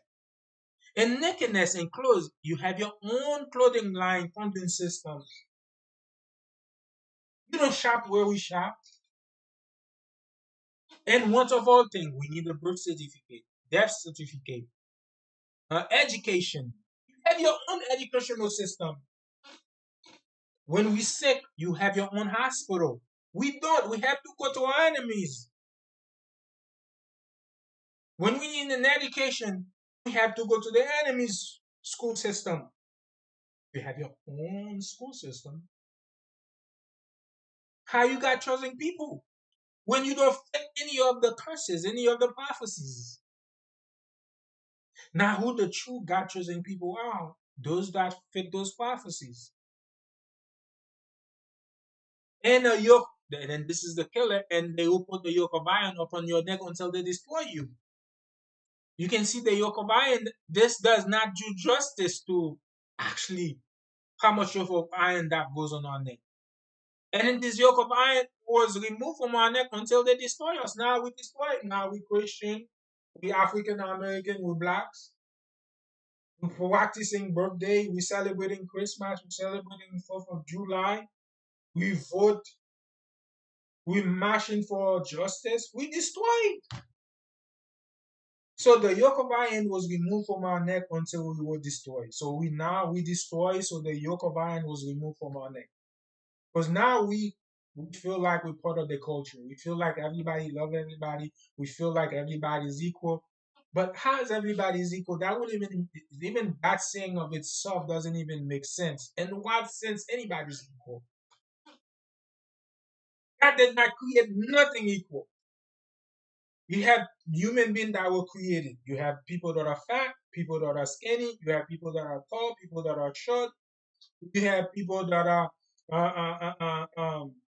your fingers though is not equal. Your right arm and your left arm is not equal. Your left eyes and your right arm is not equal. Your left ear and right ear is not equal. Nothing is equal. People don't have the same education. People don't have the same common sense. People don't have the same knowledge. People don't have the same wisdom. People don't have the same wealth. People don't understand things the same way or able to pick up things and understand things the same way. So some are slow, some are fast. Some can fight, some cannot fight. So nothing is equal. So what are you talking about? Nothing is equal. Again, we destroy. Now we destroy. Now we believe we're equal. Now we believe everything that the enemy is teaching us. Everything the enemy is teaching us, we believe it. The birds, everything got created, different color, different look. Some of us are dark brown, some of us are red, some of them are very dark, some of them are very bright, some of us have long hair, some of us have short hair, some of us have thick hair, some of us have thin hair. None of us is equal. There's nothing that's equal. None of us have the same opportunity. Some of us have better opportunities than some of them. There are places I can go in. There's some places you can't go in. There's places I cannot go in. There are places I can enter. I cannot enter. There's certain job I can do. You can do. I can't do it. So what is equal? Nothing is equal. Nothing under the sun is equal. Everything has a level. Some of us are high esteem. Some of us are low esteem. He put a yoke of iron over our neck until we are destroyed. So now we destroy, he removed the yoke of iron, so we believe everything. We indulge ourselves everything. We follow a multitude to do evil. We follow a multitude to do evil. Now we believe the Jewish people is a lot of us, both of us, or mass of us believe the pastor preached. A lot of the pastors, a lot of the pastors, mass of the pastors preach that the Jewish people in Jerusalem are the that because the pastor don't like to read. They don't read the Old Testament. So even not knowing the history, if you know the history of Israel, you know that these people truly you don't even have to read the Bible. Just in the continent of where God chosen people are, especially in Egypt, was in Egypt for over 430 years. 70 of them go to Egypt. Just the men alone was over 600,000 men. Just the men, 600,000, and then not including the women and children. So how you tell me that the Jewish people who Egypt were duck race, like extremely duck? Remember that if Egyptians are the son of Ham, the Hamites, the Hamites. So if Egyptians are Hamites and they are dark race, very very dark race, and then 70 family went to Egypt and dwell among them for over 430 years, how you got same people that came out of Egypt for 470 years, where only 70 family went to Egypt, and then just the men alone, over 600 million men came out of Egypt, plus women and child. And then now you in Jerusalem claiming to be the same people, and then you look totally different. And then you say it's because of the process of time, because you live in Europe for so long, you evolve, you were black, now you become white. Make that make sense because you don't fit the prophecies. But these people that fit the prophecies, yoke of iron in their neck, look at this yoke of iron in their neck until they will destroy. Where's your history with yoke of iron in your neck? Even the Indian has yoke of iron in their neck. That's why we know the native Indians are also baptizing people. They are the northern kingdom, God and Reuben. They fit not only that they fit the prophecy, God and Reuben, they spoke Hebrew. When these people came, they needed Hebrew translator to translate for them to communicate with the Indian. They had the commandments with them. They were wearing fringes. So we know the and native Indians were based on prophecy, they're supposed to be God and woman, right? And also they fit the prophecy. They went to slavery just like the so-called black men, and they had yoke of iron on their neck just like the so-called black men. So that's how we know they are the Northern Kingdom, part of the Northern Kingdom. So we know that these people are Israelites. They're not Jews, but they're Israelites. The bloodline Israelites. They fit the prophecy just like we fit the prophecy. You don't fit the prophecy, Jewish people, Israeli people. These things happen to us. It doesn't happen to you. Remember the prophecy, the curse is supposed to be on you and your seed forever until Christ comes back. And then God is gonna, the prophecy also say God is gonna take the curses upon us and then put it on our enemies. This has not happened yet. So you're supposed to be going through this the same way we're going through it. So why are we going through it? You're not going through it. Are you supposed to be Jews? Why? You've been living perfectly, keeping the Torah perfectly, keeping all the commandments of Moses perfectly, but you don't believe in Christ, or you don't believe in the mercy of Christ. The grace that Christ brought, you don't believe in that. But the biggest gay parade, one of the biggest, like second biggest gay parade is in your country. Isn't it goes in Jerusalem every year? I shall not lie with mankind as womankind. It is an abomination. It shall surely people to death. So if you're keeping the Torah, so you're supposed to be cursed, it's supposed to be on you because one of the biggest sin, like it's a sin committed unto death that is happening, and then most of you are atheists. You don't believe in God. So this curse is definitely supposed to be on you. What? You claiming to be God choosing people? You're doing totally opposite of the Torah, breaking the commandments of God, but you bless. Makes that make sense? When was the children of God in the history of Israelites where they were doing everything against God, but they were blessed? They always go to captivities. God always gave them to other nations to rule over them and oppress them and kill them because they break the commandments. They were not blessed. They were not controlling other nations. Other nation was controlling them. But this is God choosing people. This is what they go supposed to go through when they break the commandments. And this is what we go through. Have I been reading these curses? Deuteronomy 28, 49, 53. The Lord will bring a nation against you from far, from the end of the earth, as swift as the eagle flying. So that's a symbolic to tell you who's coming against you, as swift as the eagle flying. You can see that the so-called white nation, all white nation has the eagle as the symbol, right? They love the eagle. They use the eagle as the symbol. So God always tell you who's gonna come against you. A nation whose tongue you will not understand, because we spoke Hebrew, ancient Hebrew, Paleo Hebrew. That's why they needed Hebrew translators to translate. So when they came to us, we did not understand their tongue because they were speaking Latin, they were speaking English, all English. They were speaking Greeks. They were speaking other tongues. A lot of them spoke Latin and Greeks and stuff all because of captivity, because we were in captivity in Europe. You know, a lot of Spain, if you read the history, a lot of the Jews had to fled Spain and other country because they were killing them for keeping the commandments of God. A nation of fair countenance, which will not regard the poor nor the old. Still today, then they did not regard the poor or the old, so it doesn't matter. They kill you. It doesn't matter if you poor or the old, they don't regard you. Nor show favor to the young. They don't show favor to young. If they hate you, they hate you. Whether you old, you young, you poor, they hate you. And he will eat the fruit of your cattle, the fruit of your land, until you destroy it. So that's why he's still doing. It doesn't matter. You in Haiti, he's eating the fruit of your cattle, the fruit of your land. He's stealing your resources.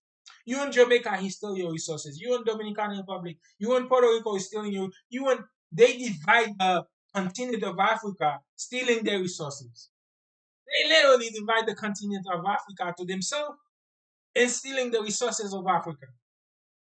So God already telling us who's the people that the kind of people that come into us, the kind of spirit that they have on them, the kind of evil, how evil they are. Even isn't that even this modern this today? They still doing the same thing.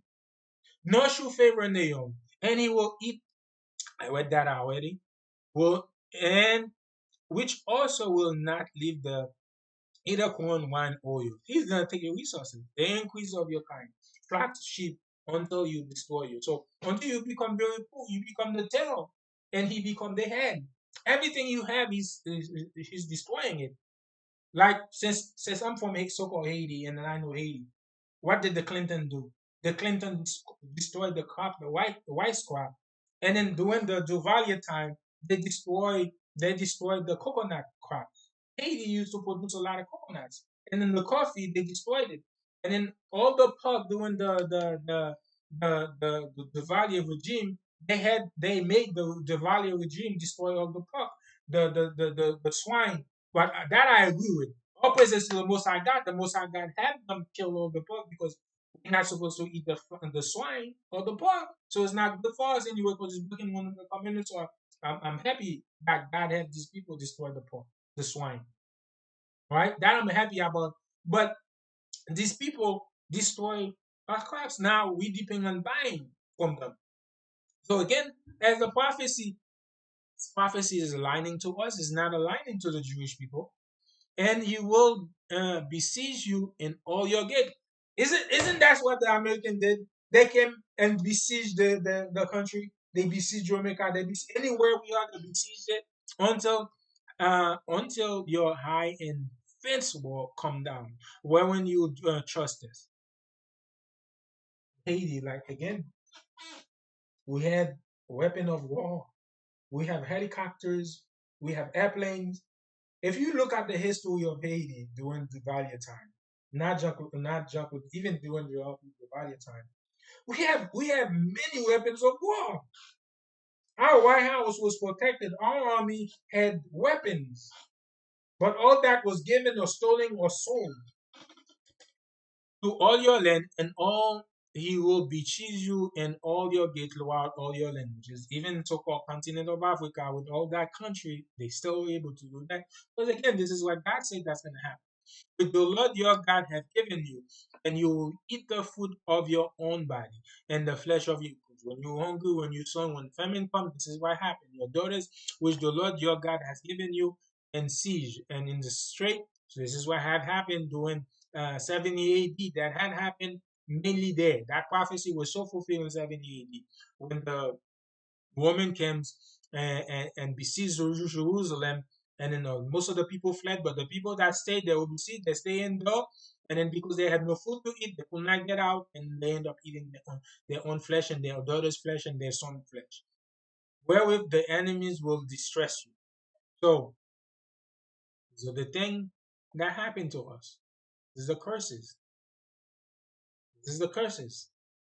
It doesn't matter. The Lord will send a nation against you as swift as the eagle flies.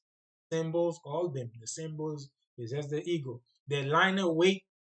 They line and wait just like the eagle. They line and wait and they look, they watch, they study you. They see how you move. If you move slow, if you move fast, what direction you're moving, how well protected you are before they come swift like an eagle and get you. They studied you. Like right now, trust me, I'm being studied. Every single Hebrew Israelite has been studied. That's what they do. A lot of the company I used to work with, this is how Esau. So when Esau is studying you, he let you do whatever you're doing for years. For years, just like the eagle. When the eagle is watching you, he's up there, he's watching you for hours.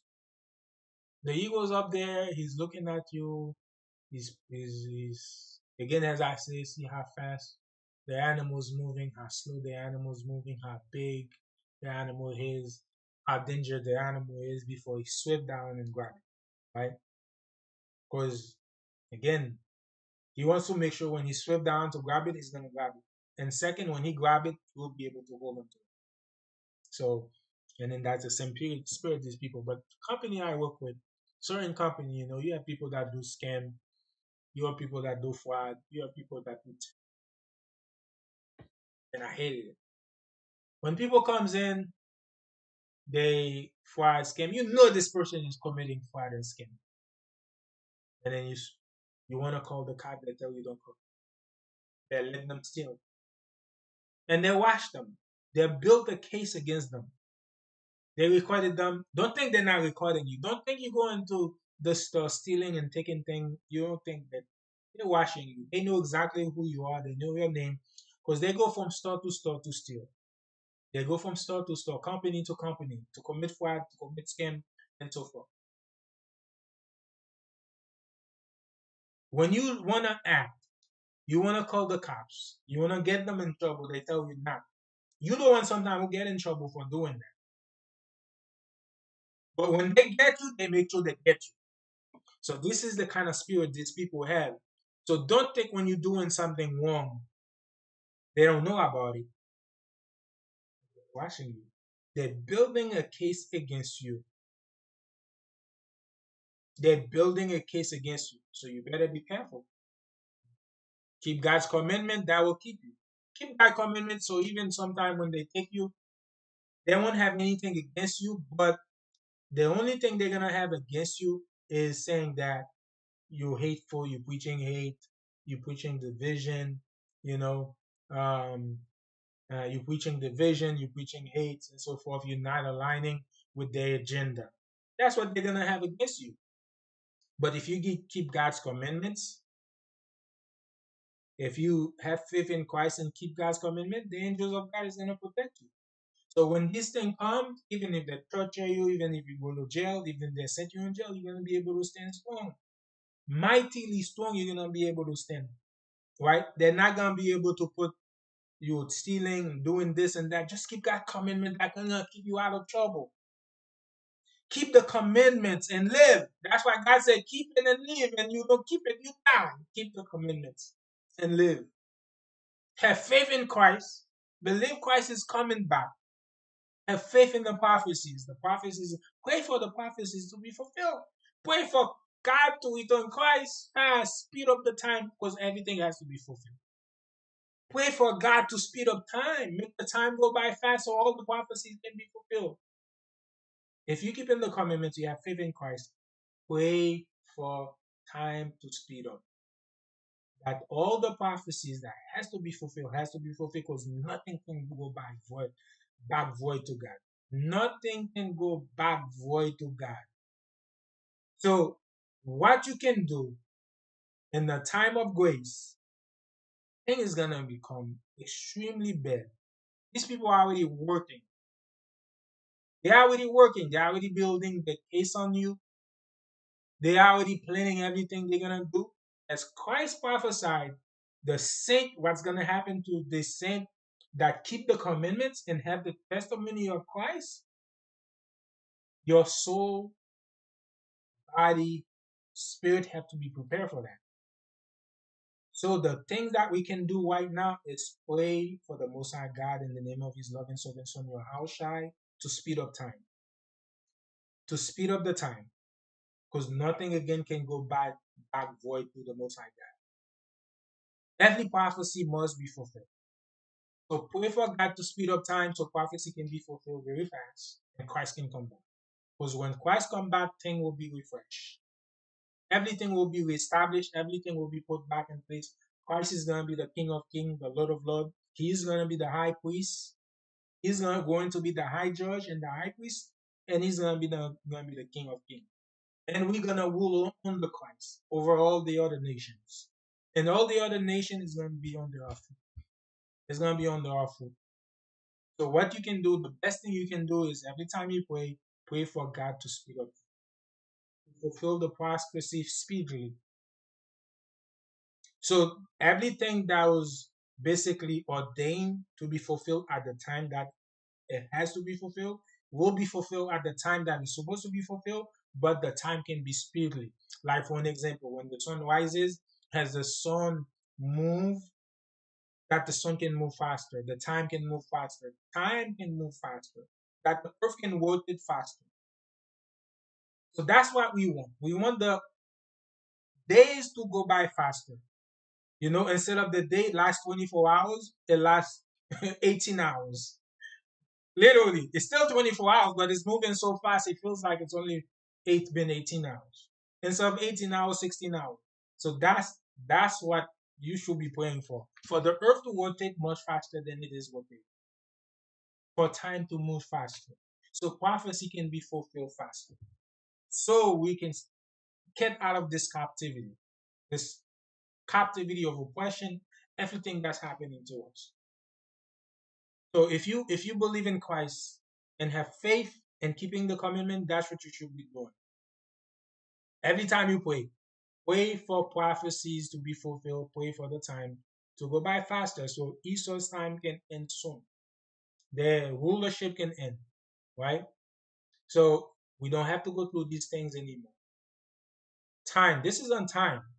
Time.com. So you go to time.com. The reason black women suffer disproportionately from abuse are complex. You go to this. So the man that is tender among you very dedicated, his eye will be evil toward his brother and towards his wife and his bosom. So one of the prophecy, let me go to it. Deuteronomy chapter 28, 54, 57.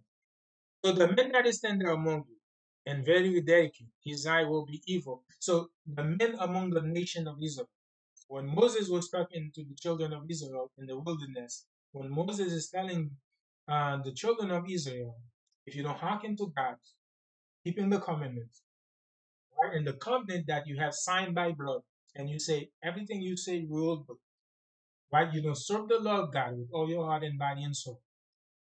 Moses said, "These curses will be on you as a sign and as a wonder upon your seed forever."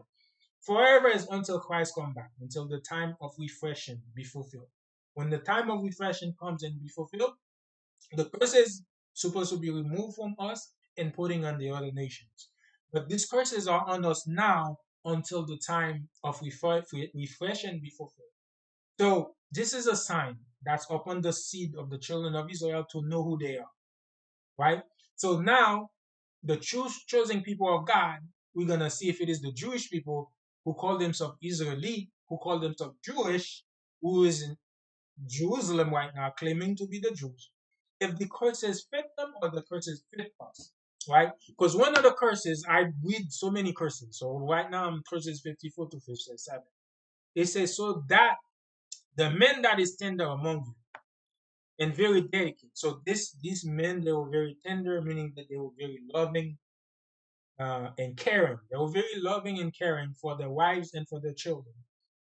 His eye shall be evil toward his brother, so even his own brother, his own brethren, we live, we're supposed to be live among us.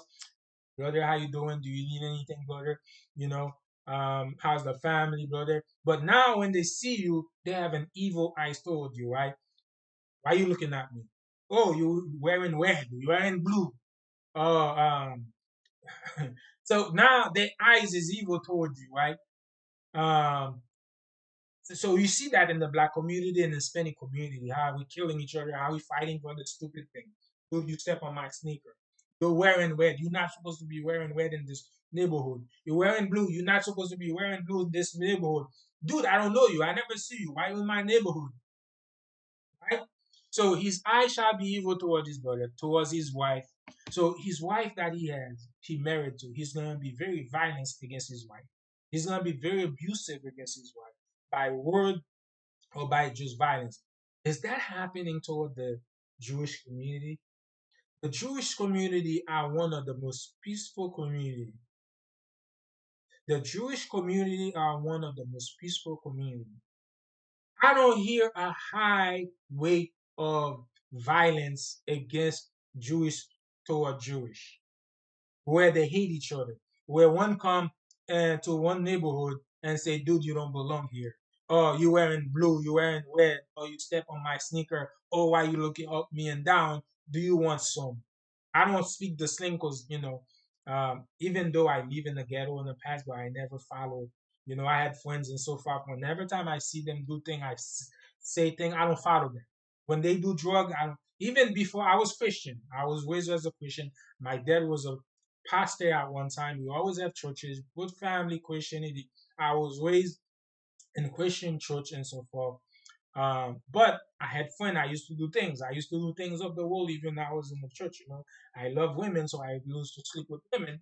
You know, um, again, I give it to us. I love my sisters. I love my beautiful sisters. I love them. Right. So that was my weakness. Women was my weakness before I came to the truth. Women was my weakness. But even though I was in the world, I didn't came to the truth. There's a lot of things I stay away from. Like, I still God put in my spirit to still love my brothers and sisters and so forth.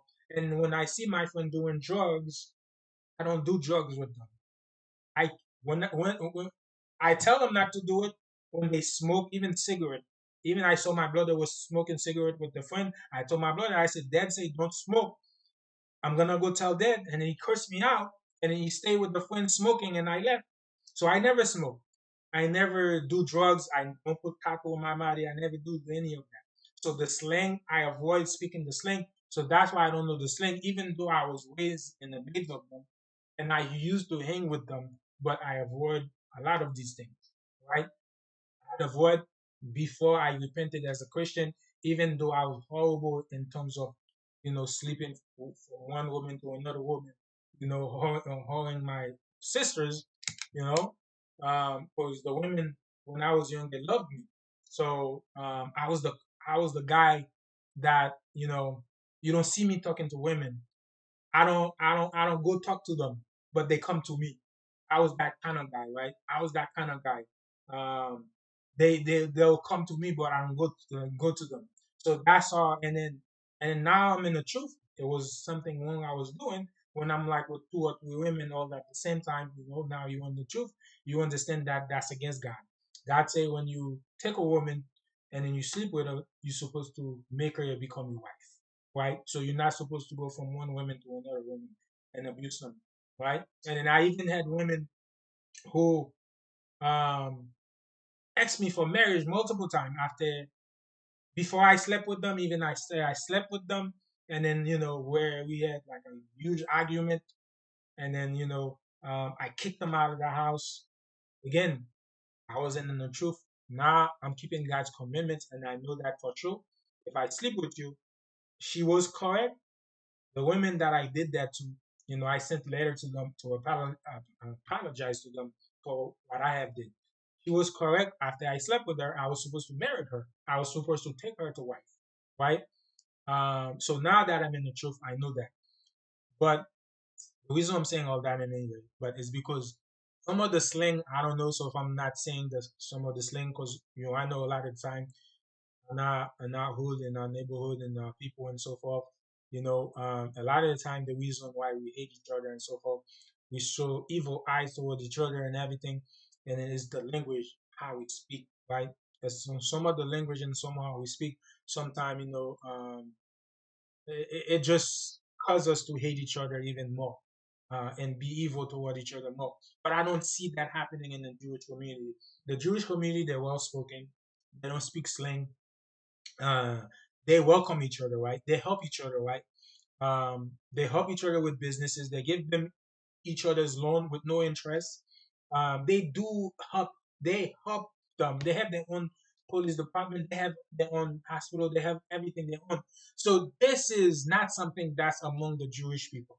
So this cause does not fit them, but it fit us very well. Black men is evil toward each other. Black men are evil toward. That's why you say black against black, black crime, right? And then you say black people are evil toward each other, right? You see that the white people say that we more evil toward each other, and then they are evil to us. But it's not really true. This evil that we had come to become to know and be evil and hated is really Lynch letter. You gotta read really Lynch letter to see how they trained us to hate each other, how they trained us to hate our children, how they trained us to hate our women. You gotta read the really Lynch letter. So they don't want to taught us to be evil, but it's prophecy that God say we will tender and dedicate, and include the process of time, we become very evil toward each other because there's a curse God put on us, right? There's one of the curses is you're gonna be evil toward your brother, evil toward your wife of your bosom, and toward the women of your children which you shall live. Meaning that the children is gonna be left fatherless. Not only you gonna abuse your children like these kids are being abused by their parents, by their father. You can see how the back of this child. This is a child that is done by their own parents. Look at this other child. You see the kind of evil that was done to this child. You can correct your child. The Bible encourage correction, but not this. That's evil. That's evil. Look at this. That's evil. So anyone that does this to their child, that's evil. When you put a mark on your child like that, that's evil. That's pure evil. That's done out of pure evil. So this is not should be condemned on any child. So this is something that we know it's happening in our community, right? Whether it's Hispanic or so-called black, that's something that's happening in our community. We leave our children. So you have single mother household. You have children with raised without a father in the household. That's not happening in the Jewish community. So this prophecy does not align with them at all. The family house structure is very strong. The family house structure in the black community thing is very weak. So that, and let's go to 55. So that he will not give to any of them of the flesh of his children whom you shall eat, which we did during captivity, because he had nothing left him in the siege. During the captivity, during the women in 1978, he came to siege Jerusalem in the straight way, wherein your enemy will distress you in your gate. The tender, and in 56, the women, which is the women, the tender and delicate women among you. So the women who is very supposed to be very delicate, very nice. She's supposed to be very delicate, very calm. She normally the woman is the one that calms your spirit down. She's supposed as a husband, she's supposed to be the one calming you down. She, I'm saying in the Creole, you know. I see women that have love, women that have love. Man, it doesn't matter how angry the husband get, she will calm your spirit down. Angry, angry, and she take her hand, a delicate hand. She pass it through your head, through your hair. She massage it. She touch the way she touch you and talking to you. You have to come down. You have your spirit have to come down. She kisses you, she touches you, like she listens, she doesn't talk back. As you speaking, she just listens, she doesn't talk back. She says, okay, baby, I understand. I agree. I'm sorry. That's a delicate woman. But the women we now have now, they beasts. They'll argue with you. They scream at you. They want to hit you. Look at the faces of this woman. This is an actor, but this is not something that happened every day. So the prophecy say, "The tender and delicate woman among you, which will not venture to set her the sole of her foot upon the ground for delicateness." I mean, she's so delicate, she doesn't even know how to touch the ground. Like she just the way she walks, she doesn't want to touch the ground because she's so delicate, and women's supposed to be very delicate, right? The beautiful daughter of Zion, the beautiful daughter of Zion. They're supposed to be a delicate thing, right? Like a diamond, like a jewel. You don't want to drop it. You don't want this jewel to get dropped, right? She's a jewel. She's a diamond. She's so delicate, right? That's why I love, like I told you, I love women. Because she's supposed to be a diamond, something beautiful, delicate. You're supposed to appreciate. But this same woman is supposed to be delicate. Like she's so delicate, she doesn't want her foot. She's so tender and delicate. She doesn't even want her foot to touch the ground. But her eyes will be evil toward her husband of her bastard. So the same woman who's supposed to be delicate, her eyes is going to be evil toward her husband. Her eyes is evil toward her husband. Now, instead of when you were angry, she done something or something you in this captivity, we get stressed many different ways from work, we get home, something happened, anything can take off us. Instead of her calming you down using her delicateness, tenderness to calm you down with her delicacy, she just become a beast. Our women, again, you gotta read Willie Lynch later to see how was that done to our beautiful daughter of Zion. They were taught evil toward their husband. They were trained to only show evil toward their husband. So now our women also become a beast. That's not happening in the Jewish community. So this prophet does not align with them. And toward her son and toward her daughters. So not only she's evil toward her husband, she's evil toward her own child. This is on the news and this happen all the time. Her eyes will be evil toward her husband, toward her son, and toward her son and her daughter. Mother kill 4 children. Neighbor before taking on her own life, police say. And then this was on the news. MyFox8.com, so news channel. This was on the news. The source of it is right here. So she's not the only one. This is something we hear all the time where Hispanic or black women kill their own children, and then we hear it on the news, we see it on the news, or they leave the children in a car, in a hot car, and they die, or they leave the children and then go clubbing, and they leave them in the house by themselves while they go clubbing, while they go on vacation, so they can go enjoy their life, and the children die in the house of hunger or something else. That's not happening in the Jewish community. So this prophecy again does not lie with the Jewish community, it aligned with the so-called black and Hispanic people. So again, when you see the white people in the other nation is using that against us and say how ghetto we are, how we live in the ghetto, how we the one leaving our children, we don't take care of our children, we don't take care of our wives, and then the women are ghetto, the men are ghetto, and this and that. This is all prophecy. It's all prophecy.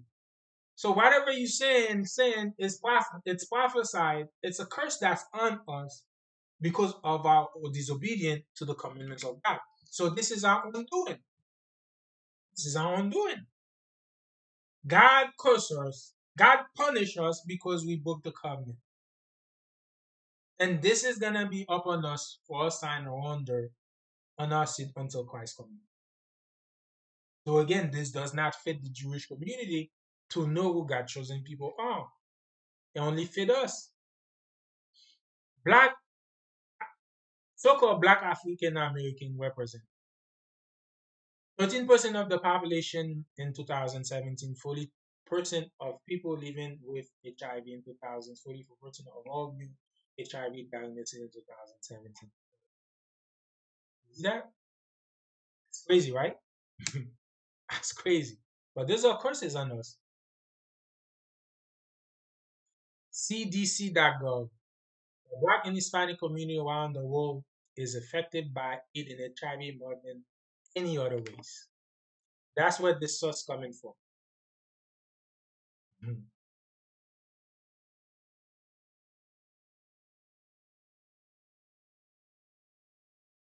Deuteronomy 28:56 to 60. If you will not observe to do all these words of the law. And this is what our people still not, they don't want to do. Now they're fighting through Christianity not to keep the law. The same thing that sent us to captivity is the same thing that we fight and say we don't have to do because of Christ. The same thing, the reason why Christ died for us to give us a chance of repentance instead of God just totally destroy us. God have mercy by sending his son to come and suffered for our sins. Now he gave us a grace time for us to repent and keep the commandment and have faith in him, but we're using the grace of time to make excuses. We're using this grace time that Christ gave us as an excuse, as a license to commit more sin. That does not make sense. So if you will not observe to do all the words of this law that are written in this book, that you may fear this glorious and fearful name, the Lord your God, your how, then the Lord will make your plagues wonderful, which is AIDS, cancer, diabetes, exceed even great plague, and a long continuance and sore sickness, again AIDS, HIV, diabetes, high blood pressure, and long continuance. Moreover, he will bring upon you all the diseases of Egypt, which you was afraid of, and they will cleave unto you. Also, every sickness and every plague which is not written in the book, because HIV and AIDS is not written in the book. HIV and AIDS is not written in the book, but it's cleave unto us more than any other nation. Then you see the percentage. Cancer, cleave unto us more than any other nation. Diabetes is cleaving to us, man, more than the other nation. These things are not written in the book. That's why the curse says. And you don't see the Jewish communities plagued with these sicknesses, high blood pressure, cancer, HIV, AIDS. So these things are not written in the book. God say even the sickness and the plague, which is not written in the book of the law, them will the Lord bring upon you. Then them will the Lord bring upon you until you be destroyed, and it will be left few in numbers. Where has the star of heaven for a multitude? Because you will just not obey the voice of the Lord your God. And this is why we continue to go through this. Because we refuse to obey the voice of the Lord. When the Bible says keep the commandment, if you love me, keep my commandments. If you love the Father, keep the commandment. If you love your brothers and sisters, keep the commandments.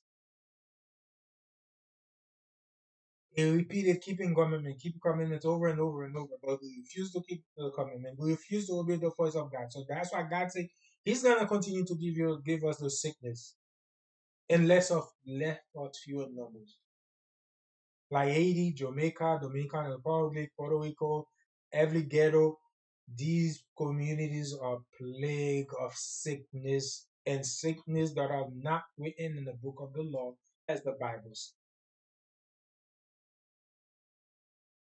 And then we always wondering why these things are happening to us. We always wondering why these things are happening to us.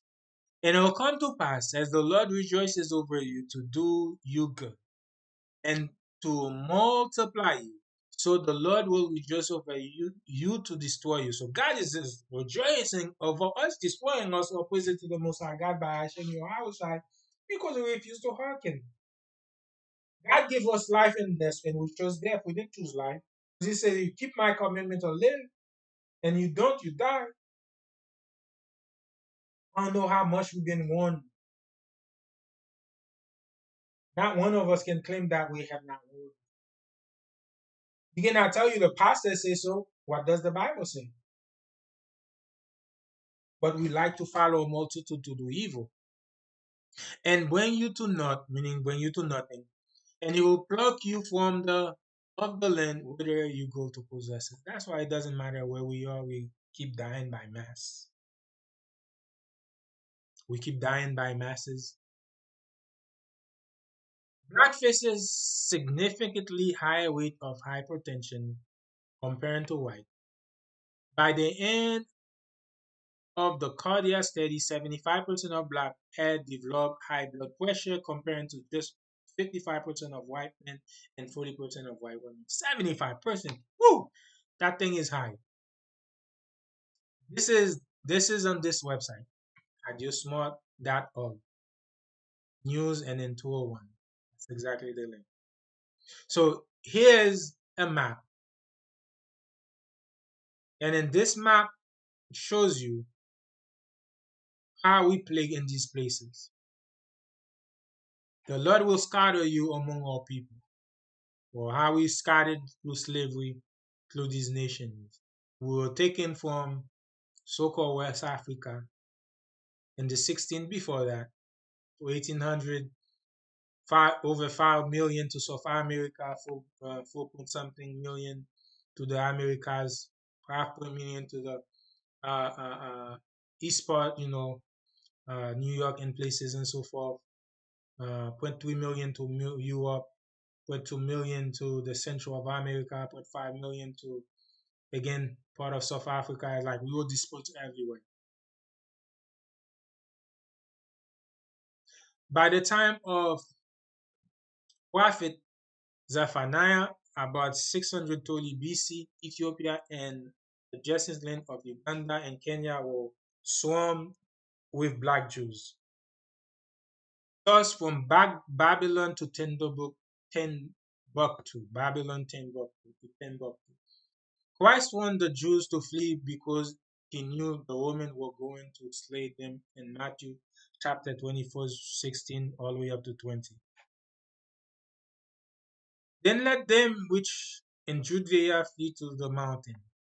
Let them let him which is on the housetop not come down to take anything out of the house. Neither let him which is in the field return back to take his clothes.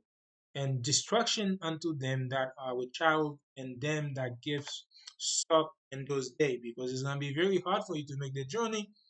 If you're pregnant, right? And if you're giving suck into, it's gonna be very hard for you to take the journey to flee to the mountain. But pray he that your flight is not in winter, meaning that it's not no time when it's gonna be very cool, neither on the Sabbath day, because you're gonna be breaking the Sabbath day. Why would Christ say neither on the Sabbath day if we're not supposed to be keeping the Sabbath day? And Christ is the master of the Sabbath day. Why Christ say pray that the flight is not in the winter, neither on the Sabbath day? Why Christ say that pray that when the woman come in 70 AD to seize you, pray that is not in winter, that you're not traveling, because prior says that pray that the woman is not with child, meaning that she's not pregnant and give suck in those days, meaning that she's not breastfeeding, that she doesn't have a baby that she's feeding. She's not pregnant or she doesn't have a baby she's feeding. Because it's gonna be very hard for you to make the journey, to flee. Right? Then also, but pray he that your flight is not in winter, neither on the Sabbath day. If we're not supposed to be keeping the Sabbath day, why will Christ say, pray that your flight is not in winter, neither on the Sabbath day?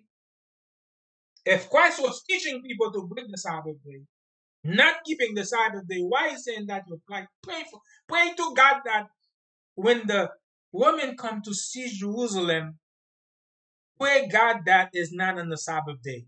If we're not supposed to be keeping the Sabbath day. Because it says, but pray he that your flight is not on the winter, neither on the Sabbath day. Because you're supposed to be fleeing. Because he's saying that destruction unto them that are with child. Because he's warning them. He tells them to flee to the mountain. He said, destruction unto them with child. Because if you were child, it's going to be very hard for you to flee to the mountain. And to them that are give suck on those days. Meaning that if you have a baby, you're feeding, breastfeeding, it's going to be hard for you to flee from these women who come to capture Jerusalem. And then he also say, but pray is not in winter because it's going to be very cold. Imagine you're fleeing and it's going to be very cold. It's winter time. But also he says, neither on the Sabbath day. Because on the Sabbath day, we're not supposed to be traveling. We're breaking the Sabbath. Some of us would rather die than break the Sabbath day. So Christ said that pray that your flight is not on the Sabbath day, that you're not fleeing on the Sabbath day. That the woman didn't come to seize Jerusalem on the Sabbath day where you have to flee. So if we're not supposed to keep the Sabbath day, as this modern Christianity taught us not to keep the Sabbath day. Christ came to destroy the Sabbath day. That's why modern Christianity teaches. But here Christ say, pray neither that is not on the Sabbath day. So Christ knew that you cannot break the Sabbath day. So Christ giving you a warning to make sure that you pray this thing is not going to happen on the Sabbath day. So that way you don't break the Sabbath day. Christ is the master of the Sabbath day. Why will Christ teach you to break the Sabbath day? Christ gave Moses the Sabbath day. Christ is the word of God made flesh. Christ is the high judge, the high priest of the Sabbath day. Christ kept the Sabbath day. Teaching the gospel of Christ is not breaking the Sabbath day. Healing your brothers and sisters is not breaking your Sabbath day. Christ even gave you an example. Christ day say to the Pharisees, on the Sabbath day, if your sheep or your ox fall in a dish, will you let your sheep and your ox in the dish because it's a Sabbath day, or will you go down and fetch your sheep and ox on the Sabbath day to save your sheep and ox? Christ giving you example. It is good to do good on the Sabbath day. On the Sabbath day, it is a good thing to do good on the Sabbath day, like pray for somebody, someone who's sick, visiting someone who's sick and pray for them, healing them, pray for healing for them. If you have a child in your house that is sick on the Sabbath day, you're not gonna take your child to the hospital. You're not gonna take your child to the hospital because it is a Sabbath day. You're gonna let your child die. People don't understand the mercy of God. They don't understand the Sabbath day. If you don't have any emergency, you don't break the Sabbath day. You keep the Sabbath day holy. You don't work, you don't sell, you don't cook, you don't clean, you don't do anything. But that doesn't mean that if I have a sick child that I see that need of attention of emergency, I'm not gonna take that child and take them to the hospital. If I have someone who's on the street who came to me on the Sabbath day who's hungry and I see this person is hungry, I'm not gonna give that person something, or even if I don't have anything like a sandwich or something they can just eat without cooking. But if I had to cook it, I have to cook it on the Sabbath day to give it to that person. Because it's an emergency, saving the life of another. But if I chose to cook on the Sabbath day, I'm breaking the Sabbath day. But if I'm doing it as mercy to my brothers and sisters, I'm not breaking the Sabbath day because I'm doing something good on the Sabbath. But that doesn't give you the license now because Christ taught and healed on the Sabbath day. Now you can go cook, you can clean, you can go to work, you can do whatever the hell you want. You can party, you can celebrate, you can do everything on the Sabbath day. Christ broke the Sabbath day. And I hear even Pastor Christians say Christ broke the Sabbath day. So you mean now Christ sinned? I thought Christ did no sin. I thought the Bible say Christ who did no sin. He kept everything perfectly. Christ was an example for us to follow, who was perfect as the Father is perfect. So now you're telling me that Christ broke the Sabbath day, he sinned? You blaspheme the Holy Ghost because Christ has the Holy Ghost. That's a filthy, filthy, dirty lie, pastors. Because I had a friend who's a pastor who told me that Christ broke the Sabbath day. Well, he's not a friend, he's a family member. I have a family member who's a pastor who says Christ broke the Sabbath day.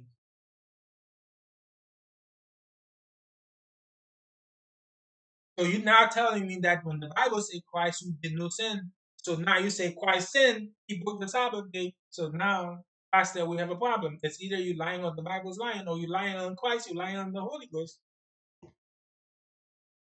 Because Paul has the Spirit of Christ, the Holy Ghost, and Paul said Christ who did no sin.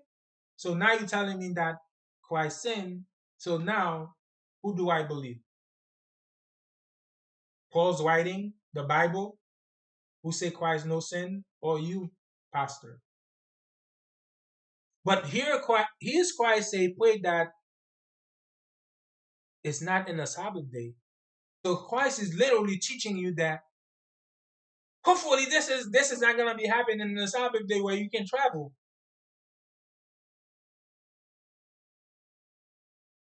where you're fleeing on the Sabbath day. Why would Christ say that?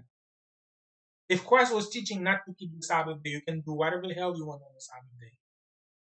But we know that religion is evil. Religion is of this world, is not of God. We know that. That's why we Hebrew Israelite, we get ourselves out of Christianity. We keep the Bible, the Torah, we believe in the Tanakh, we believe in the gospel. We believe in the gospel. We don't follow a multitude to the evil. Christian is the biggest religion in the world. Under it is Islamic. If Christian is the biggest religion in the world, when the Bible says that for wide is the gate, wide is the religion leading from destruction, many wish they go there. Because he says, straight is the gate, narrow is the way which leads unto life. Few guys gonna find it. So it's only few guys gonna find the truth. And Christianity is the biggest religion in the world. That means the many should be the one that find life, not find destruction. So now you have to analyze it and say, okay, if Christianity is the many, then when the Bible says that for wide is the gate, because Christianity is a wide gate, because there's no many way you can enter Christianity.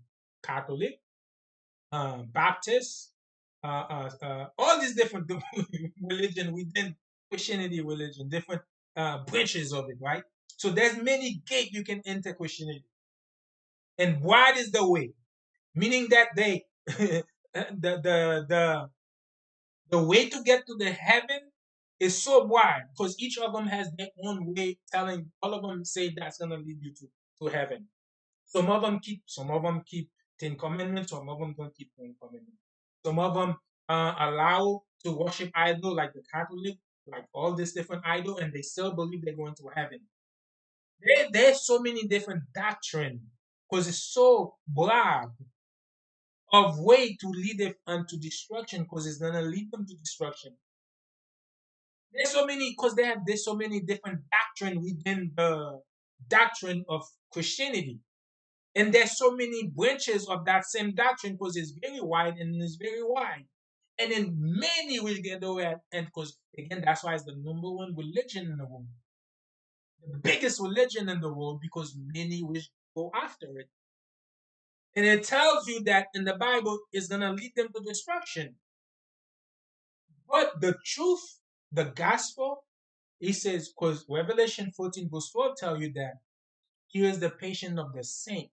Here are they that keep the commandments of God and the faith of Christ. So this is the narrow way which leadeth unto life. Because only few people are gonna keep the commandments and have faith in Christ. Because true faith is keeping the commandments. If you truly believe in Christ, because Christ said, if you love me, keep my commandments. If you love me, keep my commandments. So after Paul, because they misrepresent Paul's scripture or Paul's writing, letters to different churches to deal based on what was happening on that church, specific church. Now they use Paul writing to tell you that you don't have to keep a commandment as long as you have faith in Christ, you will be saved. But if we go past Paul, last book of the Bible, Revelation 14:12, it says, here's the patience of the saint, here are they that keep the commandments of God and the faith. Work and faith. So now, who do I believe? Christianity who say, as long as you believe you faith, you can be gay, you're gonna make it to heaven. You can be a murderer, you can be a rapist, you can be whatever you are. As long as you have faith in Christ, you're gonna make it. You're gonna make it. That's why it says, narrow is the way, straight is the way, narrow is the way, the gate, narrow is the way which leadeth unto life. Only few is gonna find it. That's why only few of us who believe on keeping the commandments and have faith in Christ. Only few of us. Only few of us. That doesn't mean I'm gonna make it. That does. I mean, the salvation, everlasting life, kingdom of heaven is so strict. You have to have so much discipline. Like only few of us gonna make it. The Bible always tell you that 1/3, 1/3, 1/3, meaning that 33%. So if you take 100%, you break it in three. 1/3. So meaning that 66% will be destroyed. 0.33, 0.33, So decimal 0.66666 is gonna be destroyed, which means 66% plus is gonna be destroyed. 33% is gonna be saved. So mass is gonna be destroyed because the mass is following a multitude to do evil. The mass is following a multitude to do evil. You see that the Christianity, they do everything atheist does. They do everything the world does.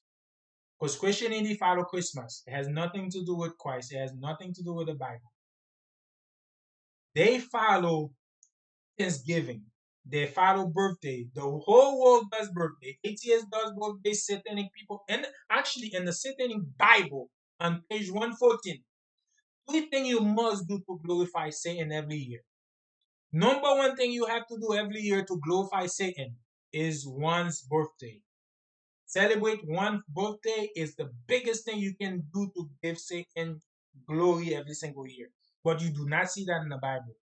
There's three places in the Bible where it's mentioned birthday. It has to do with evil. It was one in Egypt, Pharaoh, every time his birthday, he had the people worship him as God.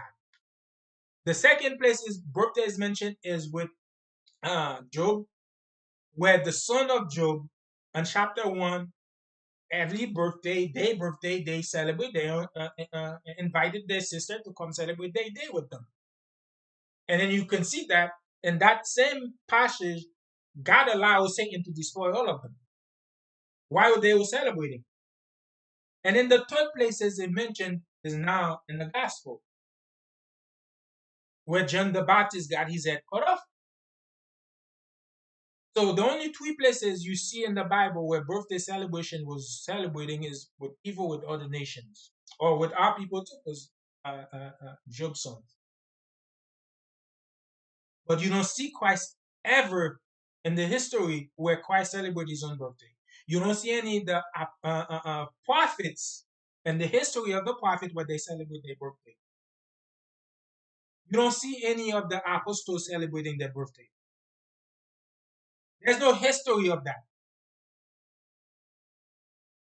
There's no. So now we're celebrating birthdays, but in the Satanic Bible, it is encouraged for you to. I didn't. I heard someone say it, and then I wanted to prove it. So I went to Amazon.com. I bought the Satanic Bible, digital Bible, the Satanic digital Bible. I want to make sure I had proof of it. I posted on here too on my website. I posted the page and the passage from it. So I bought it to verify it. So I went to it and I verified really on page 114 on the Satanic Bible. There's three things you do to honor Satan every year as a Satanic worshiper, someone who believes in the angel Satan, who worships Satan instead of God. So the first thing it says for you to do is for you to celebrate your birthday every year. So if you celebrate your birthday every year, you give Satan honor and power. The second thing it says for you to do any type of witchcraft, you do any type of witchcraft, whether you is a necromancer, you incenser. It doesn't matter what you do as long as you practice black, dark, white magic, whatever. You give in Satan power and worship Satan. The third thing that it says you have must do every single year is Halloween. Partake in Halloween. And the event that they call Halloween, you partake in that, you give in Satan glory and power. So those are the three major things that in the Satanic Bible you have to do to give Satan power and glory. God, what we order him to do to give him power and glory is keep the commandments. But since now we broke the commandment, Christ has to come to redeem us and give us grace of repentance. So we have to have faith in Christ and keep the commandment. But faith has been there since from the beginning. Noah was chosen and made perfect because of his faith. It's not because he hearkened because he had faith. He keep the commandments of God because he had faith. Abraham was made perfect because he had faith first. He believed, he hearkened. His obedience showed his faith to God. His obedience showed his faith to God. So he had faith before he was obedient. He believed this was God was talking to him. So because he believed, he followed. So action that he performed showed his faith. When he almost sacrificed his son Isaac, shows that he had faith in God first before he committed the act. And then he went and actually committing the act, and God called and said, "Stop, I see that you believe." So he had to prove it by action. So he was obedient. His faith showed his obedience through his action. Isaac, same thing. Jacob, same thing. and then through the prophet, as you go through the line of the prophet and the chosen seed light of God, is always faith and keeping the commandments. So with Christ, there's no difference. It's faith with keeping the commandments of God. And then that's why in the last book of the Bible, in Revelation 14:12, it says, here's the patience of the saint. Here are they that keep the commandments of God and the faith of Christ. So when religion now teaching you the Sabbath is over, you don't have to keep the Sabbath. Christ warned us, make sure that neither you pray that is not in the Sabbath day. So in the year 65 BC, the Roman army under this is from Timbuktu, this is from a history in a book called Babylon Timbuktu, page 84. Let me grab it. I have it here.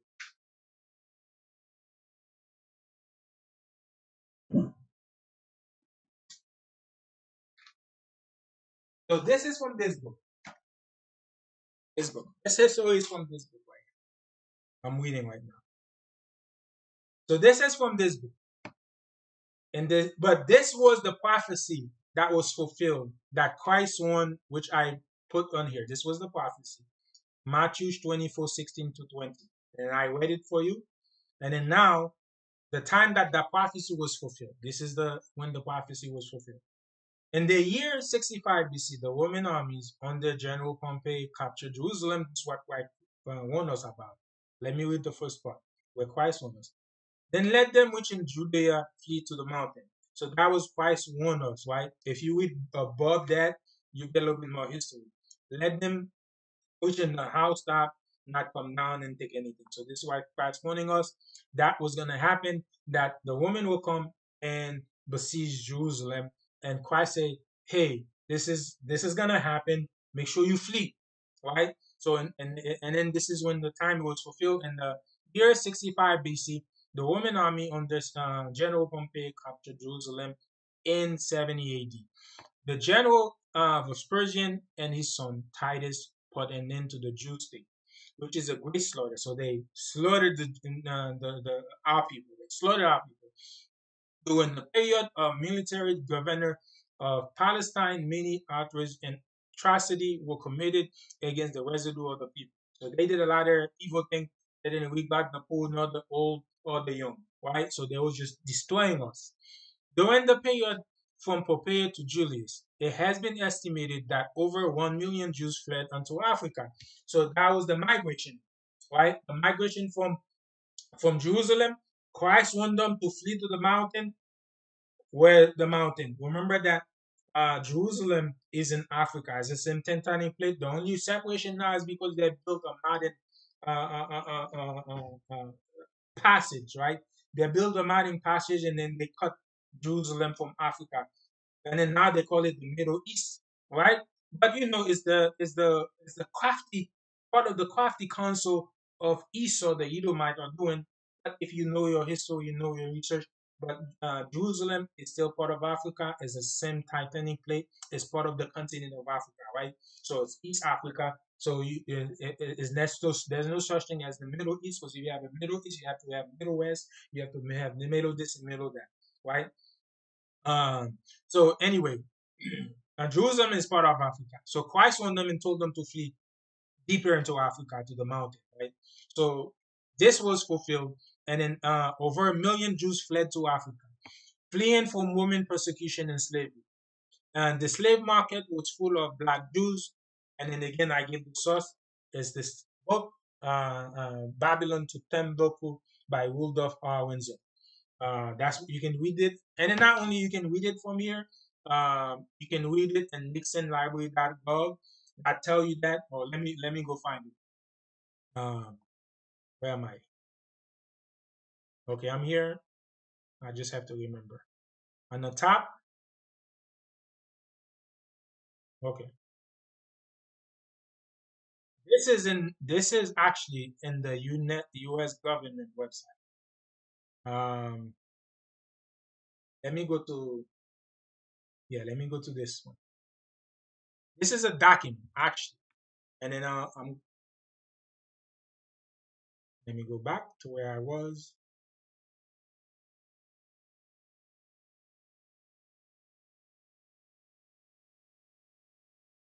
Yeah, I was here. Okay. Now let's go to this document. That will align with what Babylon to Timbuktu, the quote in Babylon to Timbuktu I read. That's gonna align with it. That's gonna align with it. And then again, this is from nixonlibrary.gov. So it is an official website of the United States government. And then it is an official document. If I go to the top of the document, this is the top of the document. You can see that the memorandum, the White House, the White House, Tuesday, January 28, 1969. And then you can see that it's been signed by the president and dated, and then also what you call this? Notarized. It's been notarized, signed by the president, and notarized. So it is an official document by the United States of America, and it is on the official.gov website. So it's not just any document, right? It is not just in any document, and then you also find it in other places. So this is gonna align with what the source Babylon to Timbuktu has mentioned. So I'm gonna read this passage right here. I'm not gonna read all of it. I'm just gonna read all of it to show that the Jews really did fled Africa to West Africa. And then when it says the slave markets was full of black slave, that's really true. And the U.S. government knows that. So Bafia, 3,000 square foot, blah blah blah. I'm not gonna read all of it as I said. I'm just gonna read. So there was a war. Colonel British Barba, president over the population, support the military move of a people convinced and defeated mean extension. The Igbos are the wondrous Jews of West Africa. Gifted, aggressive, westernized, at best envied and resented, but mostly despised by the mass of their neighbors. So it tells you that the Igbos, which is the Igbos in West Africa, are the wandering Jews of West Africa. It doesn't say some of them, maybe. It doesn't say they may be the wandering Jews. It said the Igbos are the wandering Jews of West Africa. The Igbos are the wandering. This is an official document by the United States, the government of the United States of America, signed by the president and also notarized. That tells you that the Igbos are the wandering Jews of West Africa. So when it says that over 1 million Jews fled to West Africa. Over 1 million Jews fled to West Africa. To West Africa. Now you go to an official document by the United States of America, who don't even recognize the Igbos as the Jews. They recognize the people that's in Palestine right now, the Jerusalem, that call themselves Jewish. But in the secret document, that's why you gotta do your research. Things are there for you to read, but they're not gonna read it to the public. They're not gonna publish it. You're not gonna hear the politician go on TV on their press conference and say the Igbos are Jews. You're not gonna hear that, but you can read about it. And the secret documents, if you know how to do your research, you'll find it. They acknowledge that the Igbos are the wandering Jews of West Africa, which align with what the book say. Over 1 million Jews fled to West Africa. Now you have two witnesses. Two witnesses. One witness is from a historical book, another witness is from a historical document, official document that agrees that the Jews are in West Africa. Remember, the Jews were taken from West Africa and dispersed.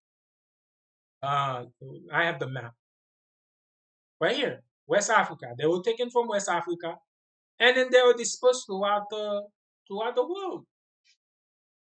So they was taken from West Africa where the Jews fled to, and then now, because again, they don't want to leave us alone. They know exactly who they were going after. They even had a map called the Negro landmark that show where the Jews was exactly. And then even on that Negro landmark, if you search for it, you find it. Negro landmark map. Negro land map. Because I have an accent, so you make sure you understood. Negro land map. So on that same Negro land map, you see on there say the kingdom of Judah, but it's in West Africa. So they knew exactly where we were. They knew exactly who they're getting before they came to West Africa to take us as slaves because it's prophesied. Because that's why I'm aligning the prophecies, the curses with history to show you who the true Jews are. So now these Jews who are taken and dispersed throughout the world has been prophesied. God is going to scatter us through the four corners of the world. Now you have official document of the United States who acknowledge that the Hebrews are the Jews of West Africa. And then you have history that's also tell you over 1 million Jews fled to West Africa. And then the same Jews was dispersed throughout the world. And then here they are, fulfilling prophecy, crying, look at their faces. They are on hunger, they serve their enemies in hunger and thirst and nakedness and want of all things. They're always gonna be oppressed. Always going to be oppressed. These are the Jews. They're always going to be oppressed, always crying, no matter where we are. Always seek for justice. Trembling heart. Deuteronomy 6:28, 64, 67. And the Lord will scatter you among all people, which I just said. And then that's what you saw on the map. The Lord scattered us among all people, from one end of the earth even unto the other. There you will serve other gods, which your father have not known, even wood of son. The wood stands for Christianity. You see how it mentioned two things, wood and stone. When Christianity came to us to indoctrinate us, they came with Christianity and they come with a wooden cross. And they made us bow to that wooden cross and worship the wooden cross and force us and kill us with image of Caesar Borgia. And it is not the biggest religion in the world. The second is stone, the cobblestone in Mecca, with Islam, right? So the two biggest religion. So God already prophesied that as He scattered us among all people in the four corner of the earth, we're gonna be in the Christianity religion, we're gonna be in Islamic religion. And among these nations will you find no ease. So it doesn't matter where we go, we're not gonna find no peace. We're always gonna be looking like that, crying, begging for mercy, for justice. Begging for mercy, for justice. Neither will the sole of your foot have rest. The soul of our foot has rest. Look at the Haitian. They're fleeing everywhere. They're going to the Dominican Republic. They're going to Mexico. They're going to Brazil. They're going to Chile. They're going to the United States. Not in the United States. The United want to deport them. The Mexican want to flee everywhere. Dominican fleeing everywhere. Puerto Rican fleeing everywhere. Our foot has no rest. Our foot has no rest as the prophecy. I don't see that happening to the Jewish people. Our foot have no rest. But the Lord will give you their trembling heart and failing of eyes and sorrow of mind. And your life will hang in a doubt before you. So it doesn't, like right now with the deportation. Over 500,000 Haitian, Dominican, Nicaraguan, Mexican, and so forth, and over 1 million. Their mind isn't hanging in doubt. They don't know when they're gonna come and deport them. They don't know when it's gonna be their time. And you will fear day and night. That's what's happening to us. I fear day and night. Even if you have a green card, you have a citizenship here in the United States, you'll fear and doubt. You don't know if you might walk outside without your green card or without your citizenship on you and they'll arrest you and deport you because that had happened. And have none assurance of your life. In the morning you will say, will God, it will even, and at even you will say, will God, it will morning. You will say when it's evening, you say, I wish God it was evening. When it's morning, I wish God it was morning already. So every day you're gonna pray the time pass. So you're gonna pray for the time to pass very fast. For the fear of your heart, wherewith you will fear, and for the sight of your eyes you will see. Because you seeing things happening on social media. You seeing things happening on TV, so you don't know, you feel, you don't know when it's gonna be your turn. So this prophecy is for us, not for them. It's for us. So from the time from slavery till now, modern day, these things, look at the yoke of iron, these things are still happening to us. We're still going through it. Look at this. The fear in our mind, the fear working for justice, begging, always crying, but we refuse to obey God. No more racism, right? Look at this. For us, we're always crying. The Lord will bring you unto Egypt again with ship. That's the last. Egypt just mean house of bondage. Exodus 22. I am the Lord your God who brought you out of the land of Egypt from the house of bondage. So Egypt just represents a house of bondage, meaning that it's a place of slavery. The prophecy of the Lord was to bring the Israelites again to slavery, but this time with ship. By the way, wherefore I speak unto you, as the Lord said it, it will happen. It had exactly happened. You will see it no more again. As the nation we have never seen, as a nation, as a people, we've never seen our homeland again. So this is what happened to us. We were taken in slavery by ship and then dispersed through all nations. But the prophecy Deuteronomy 28:68, and the Lord will bring you unto Egypt again, which means slavery again with ship. By the way where if I speak, God said the way I say it, this is the way it's gonna happen. You will see it no more again. We're not gonna see our homeland again as a nation. And there you will be sold unto your enemy. There we're gonna be sold to an enemy for our bondmen and bondwomen, slave men, and no man will buy you, which means no man will redeem you. So no man will buy our captivity to redeem us out of captivity. So it happened to us, whether you Native Indian, so-called Black African American, you see this is a Native Indian. Why here they selling her into slavery, and then the so-called African American is sitting, us was gonna be sold to slavery too. So the same thing that happened to the native is the same thing that happened to us, and you see a Negro in the background and they beating with slashes. So again, here again, with bargain sell in he was right here. You can see that he's holding this baby and the mother is crying and then he's selling us to slavery. So exactly what God says that happened is happening to us. And then they sold us for bondmen and bondwomen, slave men, slave women. We in the field, in the cotton field, we working.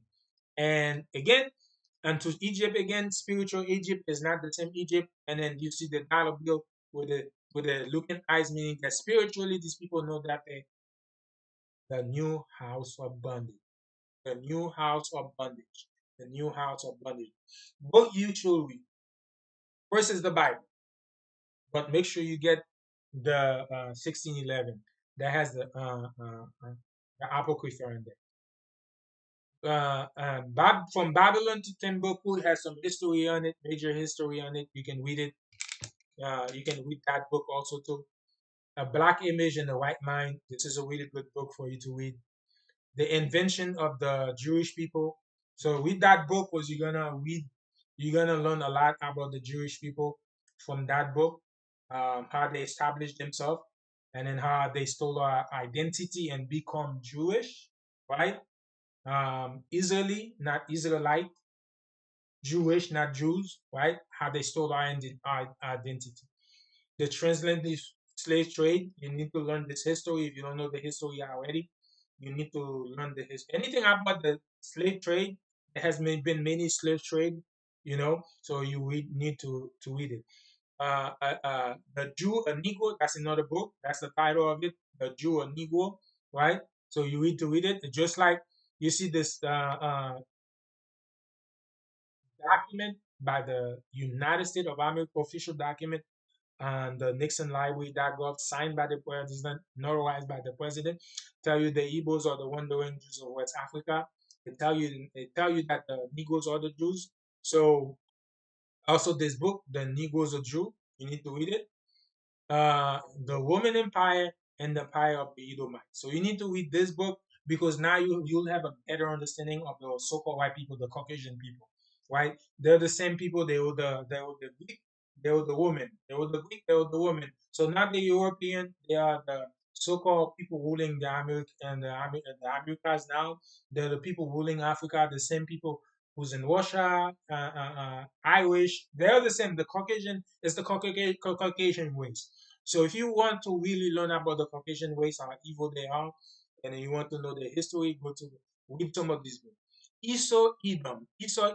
So the Roman Empire and the empire of the Edomite, which is the Caucasian people, and Esau is Edom, right? Esau, Edom, Rome, which is the same Roman Empire, is telling you the Caucasian, they are the Edomites, which is the Roman Empire, which was the Greek Empire, and then Esau, Edom, Rome, meaning that Esau, which was the son of Isaac, Esau, the son of Isaac, twin-blooded Jacob, right? Esau is Edom, meaning that the nation of Esau is Edom, and Rome also the Edomite, and all Caucasian now is modern day. We know that is of empire of the Rome, which is the Edomite. So all the nations of Caucasian people are descent of the Edomite. So if you want to learn, like Caucasian people are so crazy and evil. They want to hide their identity that they're not the Edomite. They tell you the Edomites are the native Indian. The native Indian is the Edomite. Then recently, the Jewish people tell you that the Palestinians are Amalekite, which is Edomite, because Amalekite is sons of Esau, is the son of Esau, the grandson of Esau, right? Amalek was the son of Esau. So they tell you that the Palestine are Edomites, right? So the reason why they're wiping out the Edomites is because God had already commanded them to wipe out the Amalekites. So that's the reason why they wiping out the Palestine. But that's also untrue. The Palestine are Ishmaelites, children, son of Abraham. The Ishmaelite, the Arab nation, which have 12 princes, right? All the Arab nations are the son of Ishmael. The Palestinians are the son of Ishmael. They're not the real Palestinian. The real Palestinians were the son of him, right? The Philistine is the son of him, the Hamites. So the Palestinian, the actual nation was uh, uh, uh, Philistine, but the Philistine we destroyed them, so they scattered. They're mostly in Africa now. They're mostly in somewhere in Africa, right? They're still there. They still exist, but they're not the modern Palestine that's in Palestine, Palestine right now in Jerusalem. These are Ishmaelites, the Arab Ishmaelites. They are Ishmaelite, the Arab. They're not Amalekite. The Amalekites, which is the Jewish people who call the Palestine Amalekite, they are actually Amalekites. Because the prophecy said the Amalekite will take over the land. We tend to be our people. So they are actually Amalekites. They fit the prophecy of the Amalekites. So the Jewish people, which are the Amalekites, call the Palestinian Amalekites because they're hiding from being Amalekite because God said He's gonna destroy them, right? And then they stole and took the identity of the Israelites. And then now, but you have the Jewish people, which are Amalekites, which are Edomites, and then you have all Caucasian. All Caucasian race are Edomites. Are Edomites. They're all Edomites. So you need to read these books, right? So you need to if you really want to learn and understand what's going on in this world to bring a full picture, you gotta read these books. You gotta read the Bible because the Bible has the history of everything. And then once you read the Bible and then you know some of the prophecies and you're reading this historical book, then you'll be able to line things together and the Bible will make more sense to you, right? Then you'll understand who the Edomites are, who the Caucasian people are. You'll see why Caucasian is the way they evil, how evil they are. You'll understand why they're so evil. And you understand the hate they had for Jacob for so-called black people, Hispanic and Native American. You understand the hate, why the hate is so deep for us. Why the hate is so deep for us. It has nothing to do with skin color. It has nothing to do with skin color. Nothing. It's bloodline. All the hate is about bloodline. Because Caucasian is the oldest son of Isaac. So the blessing was supposed to go to the Caucasian, the Edomites, because he was the oldest child, but he sold his birthright. And then God already prophesied, even before they were born, had done anything good or evil, which is Paul tell you about. They have not done any good or evil. In Romans chapter 9, God already ordained them to be evil. God already ordered, created them to be the vessel of destruction. And God chose Jacob. So the hate for them that they have for us and everything they do for us is because of birthright, bloodline, because they were rejected, we were chosen. So them doing everything they do is to trying to steal back their birthright that they correctly sold to us. That's all it is about. All the hate you see from white people to so-called black people, it's about bloodline, birthright. It has nothing to do with skin color because that would be just so stupid. Because everything is created different. The trees create different color. The animals created different color. The flowers is different color. The fishes is different color. The insect is different color. The birds are different color. Everything is different.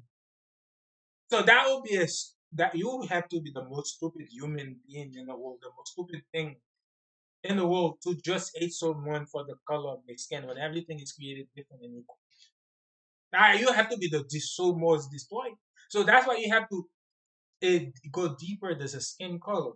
It's all about bloodline. They're not chosen. We chosen. They hate us because we chosen. They were rejected. And they know that they're created to be the vessel of destruction. Obadiah chapter 1, verse 18. They're going to be totally wiped out. They are the vessel to be destroyed. We are the vessel to be honored. We chosen to minister unto God. We chosen to serve God. And not only we chosen to serve God, they chosen to serve us. We are the priests and the ministers of God Almighty, your house. Hashem, your house. We're gonna be the priests. We're gonna be the king. Christ is gonna be the king and king over us. And on the Christ, we're gonna rule all nations. When Christ come back and return. So they have to hate us. We're the high of the highest of God's creation. He created the 18 nations, but each nation have multiple tribes. Nation of Israel have 12 tribes. Edomite has many, many tribes. Ishmael have many, many tribes. Every nation have many, many tribes. But 18 nations was created. So 17 nation was created to serve that one nation. It has not been fulfilled, but it will be fulfilled when Christ come back. So all praises to the Most High God, Yahweh, Hashem, Yahweh Shai. You hate me just because I was chosen. You do oppressing me because I was chosen. You hate everything about me because I was chosen. You were not, you were rejected. You pretending to be me because I'm chosen. You're not. Has nothing to do with the color of my skin. You know that I'm smarter than you. I'm faster than you. I'm stronger than you in every way. Because that's why we over 70% of invention we discovered and sport we the best, dance we the best, we the salt of the earth. We move all so-called black and Hispanic people out of the United States, the US is nothing. The most powerful country in the world has become nothing. You need us. We don't need you, but you do need us. So that's what I'm saying. It's not about the hate that they have, the racism that they show us has nothing to do with the color of skin, color of our skin. They know that. The hate is purely bloodline. Purely bloodline. And then they need us. That's why they keep kidnapping us. They steal our melon and they use our melon. They create medication with it and then they drink it. They put it in their own body. They need us. They need us. Original of the Negro race. Origin of the Negro Race. That's another book you need to read. Origin of the Negro Race. Replacement Theory. You need to read that book, Replacement Theory. Replacement Theory, because they thought to replace the real Jew. So you need to read this book too, Replacement Theory. You need to read all this book. Unmask the Gentile, the European plot to replace Israel. That's another book. Unmasking the Gentiles, the European plot to replace Israel. So they plot to replace the so-called Negroes. You have the Bible, you read the history from Babylon to Beth Timbuktu, another book. The Black Image in the White Mind, another book. The invention of the fake Jews, the inventions of the Jewish people. Again, that's the plot. One of the plot to replace Israel is the invention of the Jewish people. That's a book. You need to read this book. The translated slave trade, you need to read all the slave trade books to know the history of the Negroes. The Jew is a Negro. The Jew, a Negro, that's another book you need to read to learn the history. Okay, these people who knew that the Jews. The Roman Empire, the empire of the Edomites. So now you read this to know that all Caucasian or white people are from Rome, and the same people as Greek. They were the Greek, they were the Rome, and they're now in Europe, then US. They're the Caucasian race. They're the Edomites. You need to read that so you know that for sure. So-called white people are Edomites, without a shadow of a doubt. Edom, Esau, Edom, Rome. So the same Rome Empire who not dispersed in many. They in Spain, they in Italy, they in Europe, they in Russia, they here in the United States, wherever they are, they in in Australia, they in South Africa, wherever they are, the Edomites are hiding not under different names. They are the Edomites. So this other book, Esau, Edom, Rome, meaning that Esau is Edom, Rome is Edom, the same Caucasian people, the same white people. You need to read this book. That's the title of the book. Esau, Edom, Rome. Type it on Amazon. Everywhere. Well, this title, you type it, you'll find the book. Then Original of the Negro Race. Replacement Theory. Unmasking the Gentile, the European plot to replace Israel. So if you read all this book, you're going to have a full history, a full understanding of what's happening. Why everything is happening, why everything happening is happening.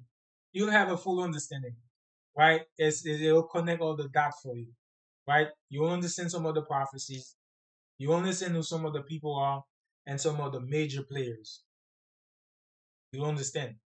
But this book, Esau, Edom, man, that thing covers a lot.